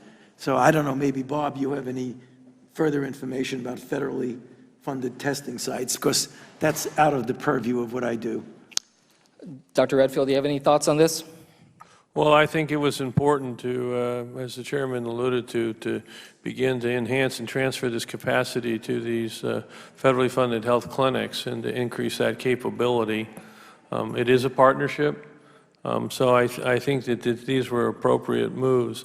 I do think when you ask, are we doing everything that we could do? There's two things I'd like to say. One is, don't miss this opportunity to realize how important it is to make the in the core capability of public health for the future, because clearly we were handicapped when this outbreak started, and we don't need to have that happen again. Secondly, I don't underestimate who ultimately is the most important in helping us beat this pandemic, and that's the American public themselves. I get that, but I find that to be a frustrating narrative too, because certainly all individuals have to take on some responsibilities to be able to do this, but that feels like we're pushing it off to them. And it feels like that the responsibility is now being pushed to the American people coming out from that. And for instance, as you know, Congress, we passed legislation back in April that includes $25 billion in additional funding for testing and tracing. I'm still hearing that a lot of that hasn't been used. So I wanted to ask you if you have knowledge of how much of money hasn't been spent on this, and whether or not the OMB or any other part of the government is holding up access to be able to do that, so we have the capabilities and the resources to be able to continue to increase our capabilities. Yeah, it's important, Congressman. Of that money, of that $25 billion, which is a significant amount of money, $10.25 billion came to CDC. And we got that money out to the states, tribes, local and county health departments literally within 2, 3, 4 weeks, and that's been all distributed. One last question here, Dr. Fauci. Do you have thoughts on using rapid antigen testing or paper strip testing, things like that could create more point-of-care response? Yeah, I can answer that one. Sure, anything that gets us a quicker, more rapid, more scale-up capability of testing is something that would be desirable. And in fact, that was one of the things I mentioned very quickly in the third component of the NIH strategic plan, the RADx, which is about $500 million, to try and develop exactly the kinds of tests that you're talking about. Rapid, point of care, highly sensitive, highly specific. Well, let's try to work on that together. The gentleman's time has expired. Ms. Vorlosky, you're recognized for 5 minutes. Thank you, Madam Chair. Thank you, Dr. Fauci, for hanging out with us. Really appreciate it. I think the one question that I have left today, and I think it's a question the American people want to know, my district certainly wants to know in Indiana, is it your opinion, do you believe that China covered up the origins of the crisis? You are in this closer than anybody else in our country, and the American people listen to what you have to say. I've been asking lots of questions since this committee was created, because I think China needs to be held to a much higher standard than we're holding them. But do you believe China covered up the origins of the crisis? You know, Congresswoman, it really depends on what you mean, origin of the crisis. The beginning of the pandemic, the disease itself, as it broke on TV and we saw it. Well, I think from what we know, and I'm sure Bob can also comment on that, from the conversations that we had early on, it was led to believe that early on that this was jumping from an animal to a human in the context of the wet market in Wuhan, and that it was an inefficient virus that just jumped from an animal to a human and didn't necessarily spread very well from human to human, at a time when it was clear that there was at least a few weeks and maybe more of transmission from human to human that we didn't know about. And then when we finally found out that it was a highly efficient transmitter from human to human, it would have been nice to know about that sooner. So, all right, do you think China is a threat to the American vaccine research that we've been talking about for the past 3 hours? Did China do what with the vaccine? Do you believe that China is still a threat today to the American vaccine research after No, I don't think so at all. I think one of the things people need to understand that what we do is really transparent. We publish it, we announce it. So if they want to hack into a computer and find out what the results of a vaccine trial are, they're going to hear about it in the New England Journal of Medicine in a few days anyway. So, you know, when I testified earlier, I was talking about the fact that just a few days ago that our country indicted by the Justice Department 2 Chinese nationals for hacking the heroes that are working on a vaccine. China has obstructed every single thing that we've done, turn that we've made, place that we go, starting all the way back with PPE. And I was very involved in my district in trying to get PPE, and China was obstructing every single part of the way. So I think, you know, my fellow folks in my district and in this country believe otherwise. I think, you know, the American people want to make sure when we're talking about safe vaccines and we're talking about the FDA and we're not shortcutting safety and those kinds of things, I don't know how in the world that we can stand there and say, no, I don't think China's a threat to the vaccine production in this country when we just indicted 2 people, and not just 2, but I think that question is so important, Madam Chairwoman. I think it's so important. I want to re-ask my question. I see our chairman's not here, but to you, Madam Chairwoman, I think we need to investigate that answer on cybersecurity. You know, we've already indicted more than 2 people, but just 2 people in the last couple of days ago. Why can't we have a hearing in here? And I understand the chairman has said before, well, there's other committees having hearings on the role of China, but nobody's having a hearing on the role of China versus the producers in America and the vaccine process that we're looking for, the heroes that are trying to save lives. That would be appropriate for this committee. Can we get a commitment? Can I get a commitment from you sitting in for the chairman that we will actually have a hearing and look at this?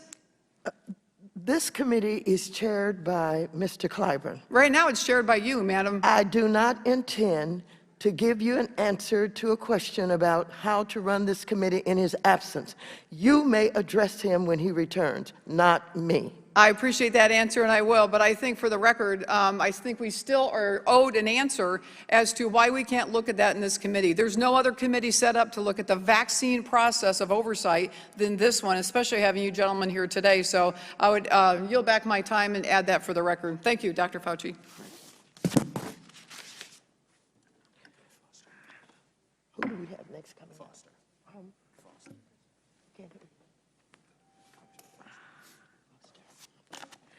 Mr. Foster, you are now recognized for 5 minutes. Thank you, Madam Chair, and to our witnesses. Well, first off, I'd like to second the comments of my colleague, Representative Dr. Mark Green, on the letter that was recently sent from this committee providing for ongoing real-time bipartisan oversight of Operation Warp Speed by the Government Accountability Office, the GAO. With Dr. Green and myself as the bipartisan points of contact, directing the GAO of points of interest to the committee. You know, in my time in science, I was involved in billion-dollar research projects that were subject to GAO oversight. They would bring in outside experts, they'd ask hard questions, and they report back to Congress the truth as they see it. You know, both from a technical and scientific point of view and also a project management point of view, which can often be critical. GAO is fastidiously nonpartisan. They will give us real-time briefings, staff briefings and member briefings, and periodic reports on the progress of vaccine and therapeutic manufacturing under Operation Warp Speed. But they will only give us briefings on a bipartisan basis, which I think is very valuable, because it will be crucial that people believe when vaccines and therapeutics become available that the process was not politicized, that we actually have bipartisan agreement that reasonable decisions, free of conflicts of interest or political intrusion, are being made. And the GAO is intent on not becoming a tool for partisan advantage, which really helps our government work better. So an example of the sort of thing that I'm interested in having them look into is something I was discussing with Dr. Redfield over the break, which is a monoclonal antibody therapeutic manufacturing. You know, there's a lot of the good news is that there is, in fact, a strong immune response to this virus by the human immune system. This means, among other things, that vaccines are more likely than not to work, and it also means that antibody therapeutics are more likely than not to work, as they have against recent viruses. So we may be in this position where, yeah, there's a miracle cure that can then prevent or cure COVID-19, but we do not have the manufacturing to meet the demand, especially given the ongoing flare-up of COVID-19 in our country. And so that you can imagine the politics of that will become extremely fraught rapidly when we have to decide how to dispense this potentially life-saving therapeutics. And so it's also a circumstance in which aggressive project management may be crucial. You know, you can imagine if you want to produce the maximum number of antibodies, you may say, okay, we are going to choose the most effective antibody from company A. We are going to produce it using the optimized cell lines from company B, and we're going to use the high volume production equipment on company C. This will require things like the Defense Production Act being used at their fullest to just leapfrog around issues of things like intellectual property. You know, already the companies that are optimizing cell lines are getting into patent fights and so on. We don't have time for that. And so one of the things I'd like the GAO to look into is to make sure that we have in advance the sort of project management, you know, that the contracts that are being made with all of these companies anticipate this, or that discussions for the applications of the Defense Production Act, you know, are actually taking place ahead of when they'll be needed. It's just one of many examples there. And so I just want to encourage, you know, both of you and HHS generally to greet with open arms the GAO oversight.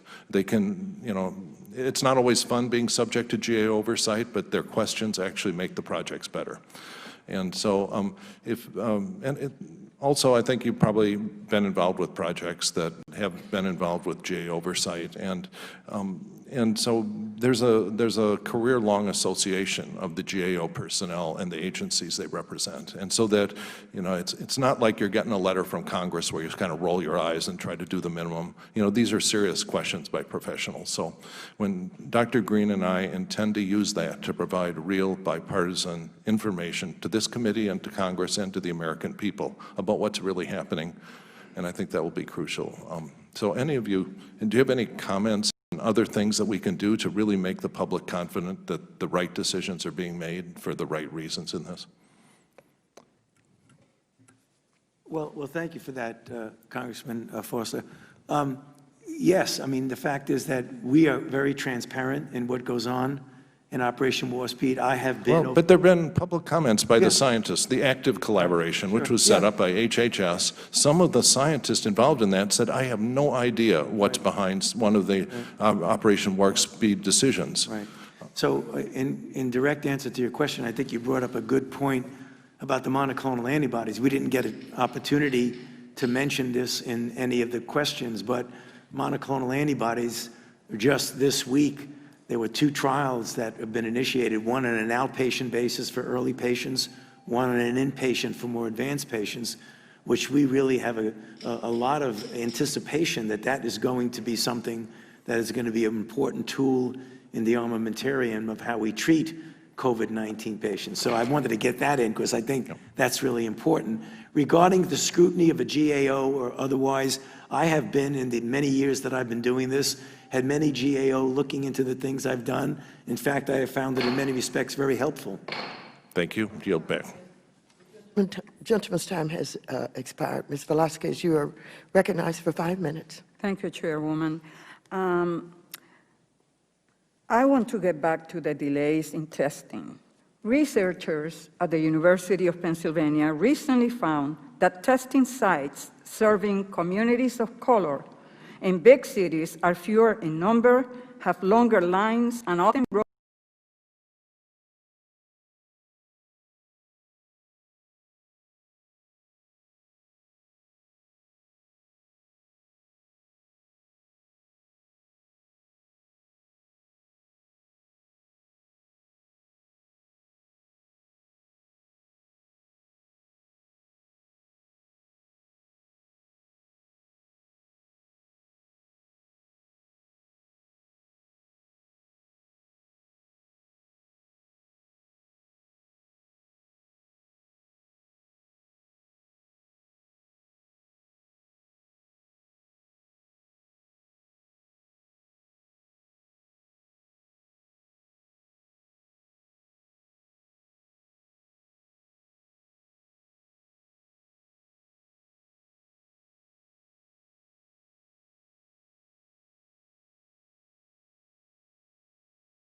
Thank you. Control of the virus is clearly a multifaceted process that involves many things, the most important of which is what we were just speaking about before, about testing, about masks, crowds, outdoor versus indoor, distances, et cetera, et cetera. We've been through that multiple times during this hearing.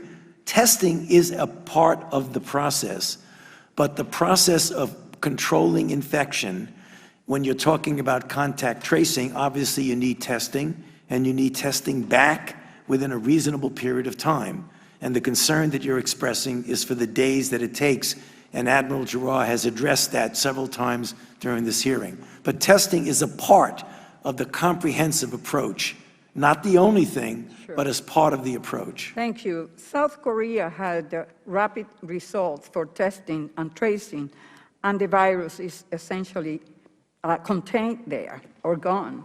Do you agree that what they did with respect to testing helped those countries get the virus under control? Virus and the control of some of the Asian countries were due to a number of factors.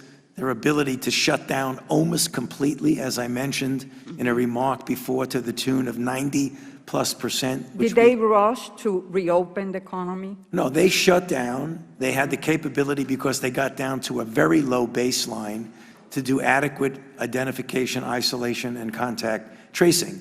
Right now, they are trying to reopen. It's going to remain to be seen how successfully they do that. So, for the record, does testing result in the U.S. seeing more COVID cases or are other factors causing the spread?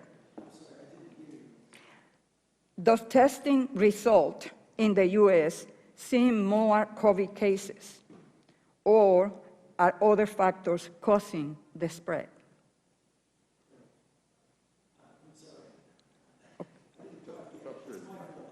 Okay.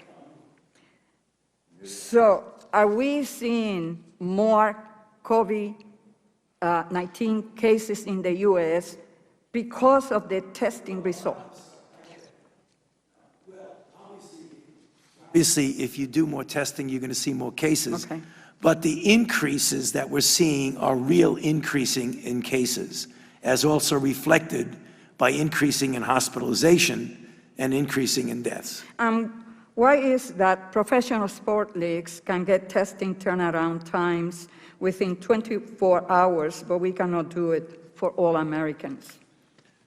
Well, some of the sports clubs have been using the rapid test, which is really very different from the test that requires extraction of DNA and takes time in a different machine. So they have bought a bunch of machines that allow testing to take place where you get a positive back in 5 minutes and you could declare negative in 15 minutes.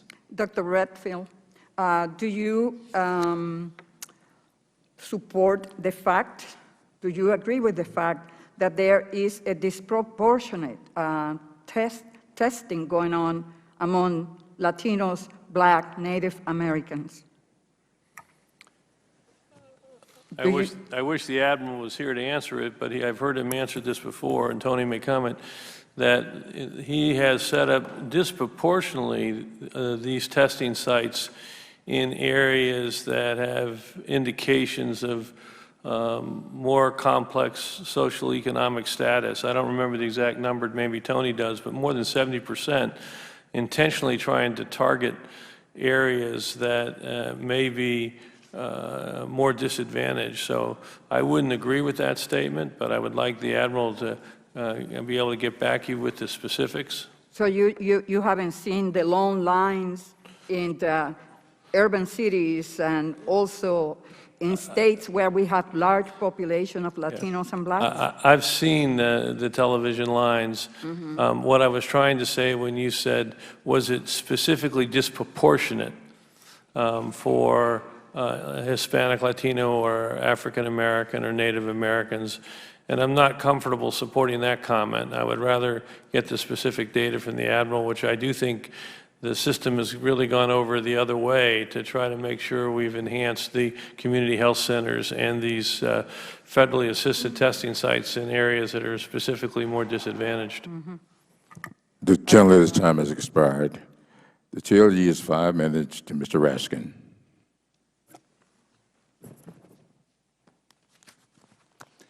Thank you very much, Mr. Chairman. And if you're trying to still figure out why the administration and our Republican colleagues cannot formulate a plan of action, look no further than the disgraceful diversions and distractions of some of our colleagues today. I want to address the First Amendment line of questioning first. Our distinguished colleague from Ohio keeps raising, for some reason, the Supreme Court decision in South Bay United Pentecostal Church versus Newton, which rejected his position just about 6 weeks ago in a 5-4 decision. A church said that the restrictions limiting the number of people who could go to church to 100 were perfectly constitutional because that was the exact same rule that applied to lectures, concerts, movies, spectator sports, theatrical performances, political party gatherings, and so on. In other words, there was no religious discrimination taking place, which is why the Supreme Court rejected the claim, and there is no religious free exercise exemption to public health orders, as you were indicating, I think, Dr. Fauci. So the parties in the case cited numerous cases of church gatherings with people unmasked, singing, chanting, and so on, that became super spreader events. There is no religious immunity to this disease, and there is no free exercise exemption to universal public health orders. Now, as for protest, let us not confuse the issue. Whether your protest is a right-wing protest, like Boogaloo and Proud Boys and anti-public health order protesters, like the ones who threatened the life of Governor Whitmer and tried to shut down the Michigan legislature and succeeded in doing so, or it's the nonviolent assemblies of millions of people with Black Lives Matter across the country, the kind endorsed by our late beloved colleague John Lewis, the champion of nonviolence, the same rules must apply. If a jurisdiction has a 6-foot rule and a masking rule, which I assume and hope every one of them does, it applies equally to everybody.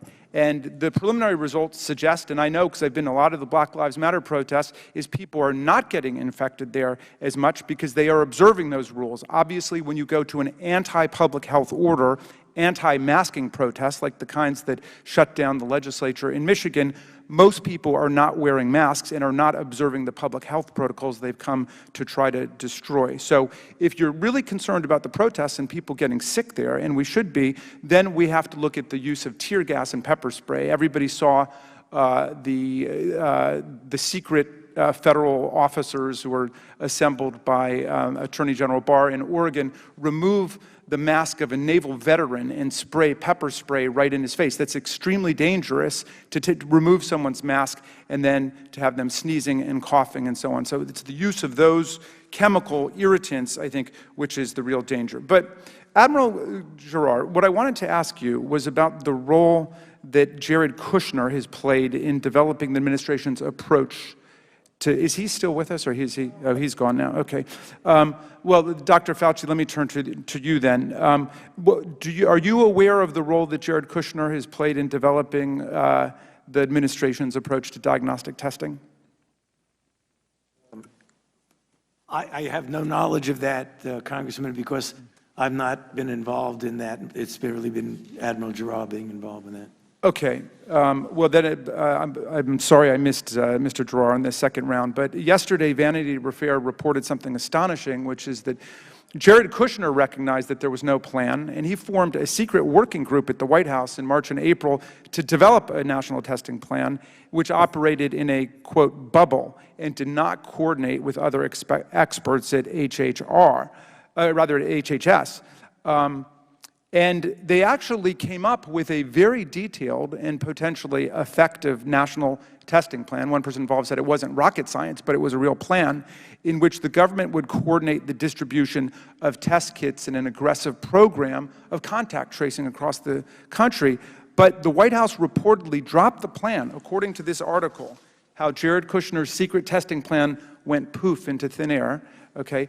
The White House dropped the plan on the political logic that the outbreak was going to be limited to Democratic states. This is back in March in New York and New Jersey. And you remember there was a lot of talk about how this was a blue state disease, and there was somehow some kind of political or ideological immunity to getting it. So they thought it would be a better strategy just to pit the states against each other in that vicious free-for-all for equipment and materials, and then blame the governors when everything went wrong. And we've seen the shocking, devastating results of just letting it go and not having a plan at all. With that, I yield back to you, Mr. Chairman. I thank the gentleman for yielding back. I think we've finished our second round of questions. And I would like to now yield to the ranking member for any closing statement he might want to make. Thank you, Mr. Chairman. And again, I want to thank our witnesses for coming here, including Dr. Giroir, Dr. Fauci, Dr. Redfield. You're on the front lines, as well as the teams that are behind you, working to implement President Trump's plan to combat this virus. In fact, Dr. Giroir left to go address thousands of people who work under him. He talked about 7,000 deployments that have been made under President Trump's command to have men and women in uniform going on the front lines to help at the state and local level. We've seen so much work being done in this plan, and I keep going back to it because I know some people want to deny that this plan exists. Of course, at the same time that they're criticizing components of the plan. You know, part of this plan, again, there's thousands more pages online. This is just a small part of President Trump's plan to combat the coronavirus. Part of the plan included stopping flights to China, which, as Dr. Fauci testified under oath, saved lives. That was President Trump's call. He got criticized from it. In fact, he got criticized from some of the very people who say that he doesn't have a plan, yet they criticize parts of his plan, and that plan worked and saved lives. I know, Dr. Fauci, you testified under oath about some of the other decisions that were made by President Trump, working in conjunction with you and the rest of the team, these respected, internationally respected medical doctors that saved lives. Thank God President Trump keeps his focus on carrying out this plan every day while people are literally trying to disagree with it and then deny it exists at the same time. And so when you look at now where we are with Operation Warp Speed, and this is something that is so incredibly important, working to find an actual vaccine for the disease. And again, Dr. Fauci, I know Dr. Redfield, you talked about this, but I appreciate you giving out the website. Again, over 250,000 Americans have now signed up to be tested for this virus. Might be one of the most tested trials for a new virus in American history. Probably the quickest time that we've been able to get a vaccine for a disease we knew nothing about even 6 months ago because China lied to us, because China still to this day is trying to interfere with our ability. While we're working feverishly to get the vaccine, China's working feverishly to try to steal the vaccine. We ought to have a hearing on that, Mr. Chairman. I know Ms. Walorski talked about that and brought that issue up. You know, when you look at the incredible work, as Dr. Giroir is doing on testing, to get those testing kits into nursing homes, that's part of President Trump's plan, and in fact, it is saving lives. If those 5 governors who did not follow the federal guidelines would have followed the federal guidelines, again, as testimony under oath confirmed, thousands of deaths would not have happened. I wish they would have followed the guidelines. I wish they'd share the data. They're still hiding the data, those 5 governors. We've asked them. Those of us on the Republican side, if just one member on the Democrat side, Mr. Chairman, would join us in asking those governors to share the data that they're hiding from the American people, they're hiding from the families, the sons, the daughters, the grandchildren of those who died in those nursing homes. They're hiding that data, and they won't give it to us. They said they don't have to give it to us because not a majority of this committee has asked. I wish, Mr. Chairman, you'd join us in asking to get that data. What's wrong with asking for the facts? And so then you look at opening schools. You want to talk about saving lives, and this is one of those untold stories, unfortunately. There are 50 million plus children across America who are counting on us to get it right. The good news is the Trump administration has laid out a plan for how to reopen schools safely. You know, just right here, you talk about school administrators on the use of cloth face coverings. CDC suggests that all school reopening plans address adhering to behaviors that prevent the spread of COVID-19. They go into detail on all the things you should do, as we talked about, washing hands, all of that. You can socially distance. You need a socially distance. You can do it. In fact, you need to do it. But to say you can't do it is a cop-out. This is America, for goodness sake. We put a man on the moon. You can follow basic guidelines. If you don't want to trust CDC, go to the American Academy of Pediatrics, for goodness sake, who put out really good guidelines for how to safely reopen schools. And they went further and said the danger to children. You're hurting kids by not reopening schools. As Dr. Redfield testified, the thousands of kids that aren't getting diagnosed with things like child abuse, which is happening, unfortunately, it gets discovered in the schools. That's not happening. The nutrition programs, the mental health programs, there are drug overdoses happening today that wouldn't be happening if those kids were going back to school. You have to get it done, and don't say it's because of money. You can't say it's because of money. Every state in the nation's got money.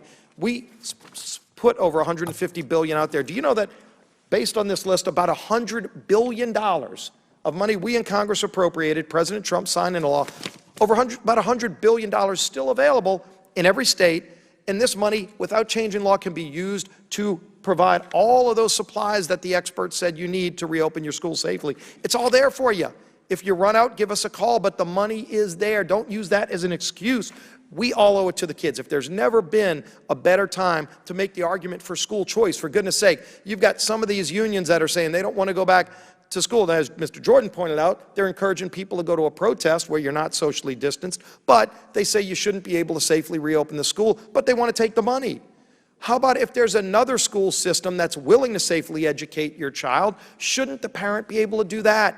Why deny parents in low-income communities the ability to have the same choice that other people that aren't in low-income communities have? That ought to be on the table, too, because there are systems all across this nation that have figured it out. Again, you don't need to reinvent the wheel. It's all there in the president's plan. President Trump has laid this out. You can go to the websites to get it. Come call me, I'll give it to you.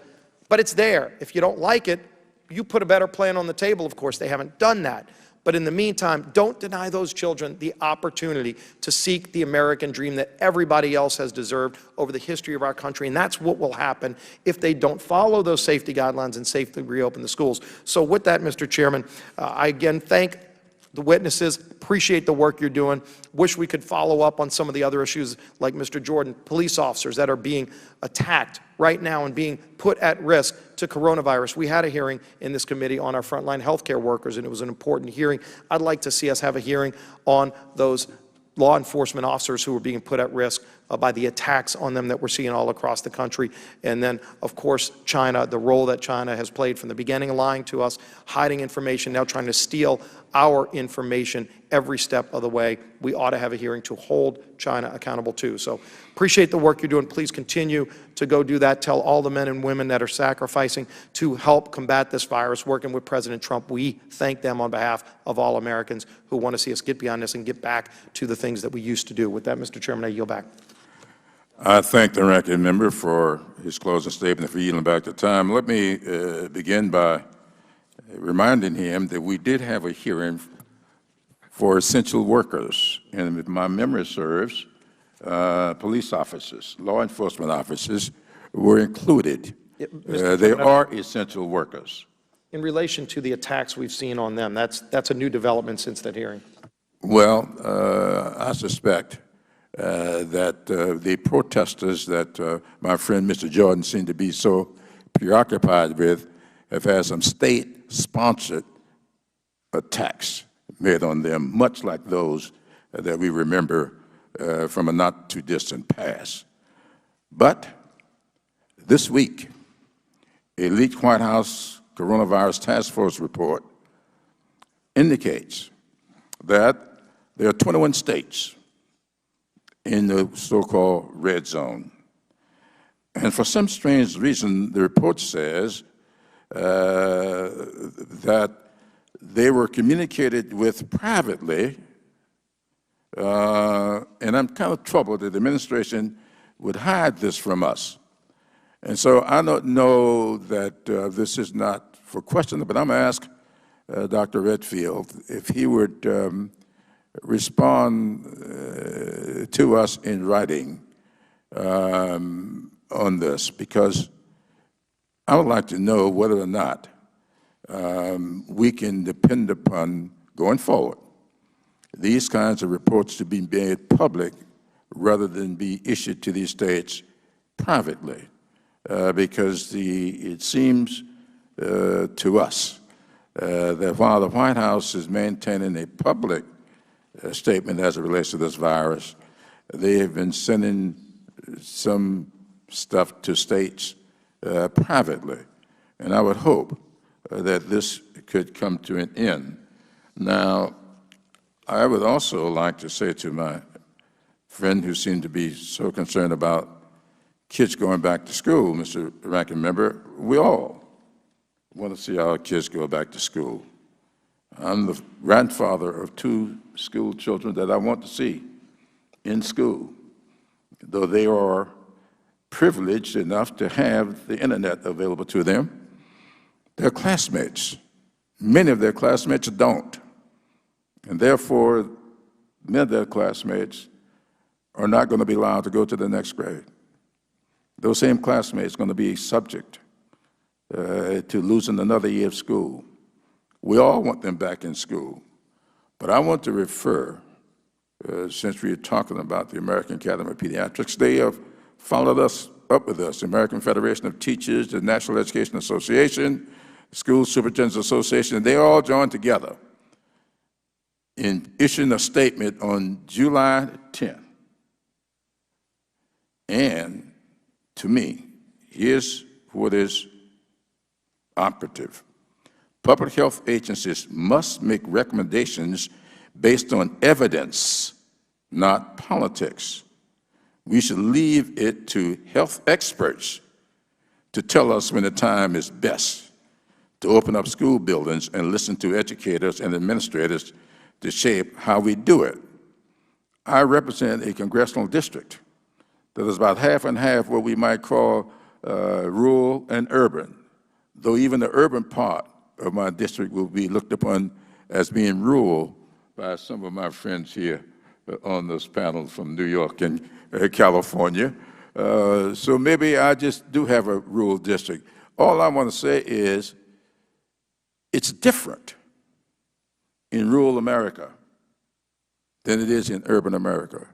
So I don't know that we can up here come up with a one-size-fits-all. We should delegate to the professional superintendents and the principals of these schools to determine how best to reopen schools. We want them to reopen and arm them with all the resources they need to do that. So this whole notion of just telling people to go back to school, that is one thing. Give the principals, the superintendents, the states, give them the resources they need and the guidance they need, and let them work with those rural communities that are different from urban communities, where they don't have the internet available to them and they can't do online learning. And they've got to be able to space. They've got to have masks. I represent families that cannot afford to buy masks every day. Many of them can't afford to buy the books. So we ought not be putting that burden on them. And so we have resources up here that we ought to get out to these school districts. And I know, I hear from teachers every day who go in their own pockets to pay for material for their students. That's happening every day. And they're preparing to go back to school with budgeting to do the same thing. Now, before we close, I want to enter into the record. I have another letter from the American Association of Medical Colleges, and I'm asking unanimous consent that this letter be entered into the official hearing, and without any objection, so ordered. Now, I want to thank Dr. Fauci, Dr. Redfield, and Admiral Giroir for being here today. We appreciate the expertise you have shared as we work to end this terrible pandemic. As we heard today, a comprehensive plan to reduce the spread of coronavirus would save lives. But everyday effective action is not taken, more lives are lost. Today's hearing has made clear that the Trump administration must put aside partisan concerns and work with public health and medical science experts to craft a comprehensive plan to defeat this virus. The plan must prioritize public health over perceived political expediency. The plan must ensure states have the testing they need, give Americans clear public health advice, and follow the advice of legitimate experts like we have here today, even if their assessments are difficult for administration officials to hear. Much of this is inconvenience to the public. Nobody feels comfortable getting up every morning and looking for a mask. Nobody feels comfortable riding around all day with a mask. It's inconvenient for everybody. So it's uncomfortable for everybody. But the plan must include guidance and support for state and local governments, health departments, schools, and community organizations. I come from a part of the country where no education would have been available to my parents had it not been for churches, because the states did not sponsor education for them. My father was not allowed to graduate high school because no high school was available to the students in the county he grew up in. And so we've got to bring local communities in this. The churches, temples, synagogues, all need to be involved in this. This is not excluding any religion. We are trying to bring religious organizations into this effort. And we've got to protect our students and our teachers and not go rushing into reopening schools. Finally, the plan must address the grave inequities this virus has inflicted on minority communities. Our black and brown communities already faced health and wealth disparities before the coronavirus. That's what Ms. Velasquez was getting to in her last line of questionings, particularly when we are dealing with this contagious virus. In the words of Dr. Martin Luther King, Jr., in his letter from the Birmingham City Jail, which I happen to believe, most people may not agree with me on this, but the Bible to me is a timeless document. And I believe that King's letter from the Birmingham City Jail is a very timeless document. He said in that letter, injustice anywhere is a threat to justice everywhere. Dr. King also said, and I quote, in that same letter, time itself is neutral. You may recall, he was responding to a letter that he had gotten from 8 non-black ministers who said to him they agreed with him, but the timing was not right. King in his response says, time itself is neutral. It can either be used destructively or constructively. And then he went on, more and more I feel that the people of ill will have used time much more effectively than the people of goodwill. This destructive virus, while it has no will, has used the past 6 months to spread more than 4 million of our fellow citizens. It's spread to more than 4 million of our fellow citizens. To prevent more lives from being lost, people of goodwill, including those who are here today, I consider you to be among the people I respect most in our government. People of goodwill must use their time constructively to combat the virus much more effectively than it has been to this point, irrespective of how many tests we may give, irrespective of how we may shape up to the rest of the world. The question for us is, are we using our time constructively? People of goodwill must correct past mistakes embrace the science, work together in a bipartisan way to defeat this grave threat to our country. And if I might quote Dr. King once more, the time is always ripe to do right.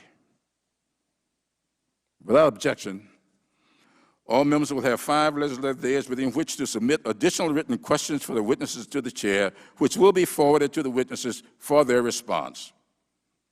I ask our witnesses to please respond as promptly as you are able. And with that, this hearing is adjourned.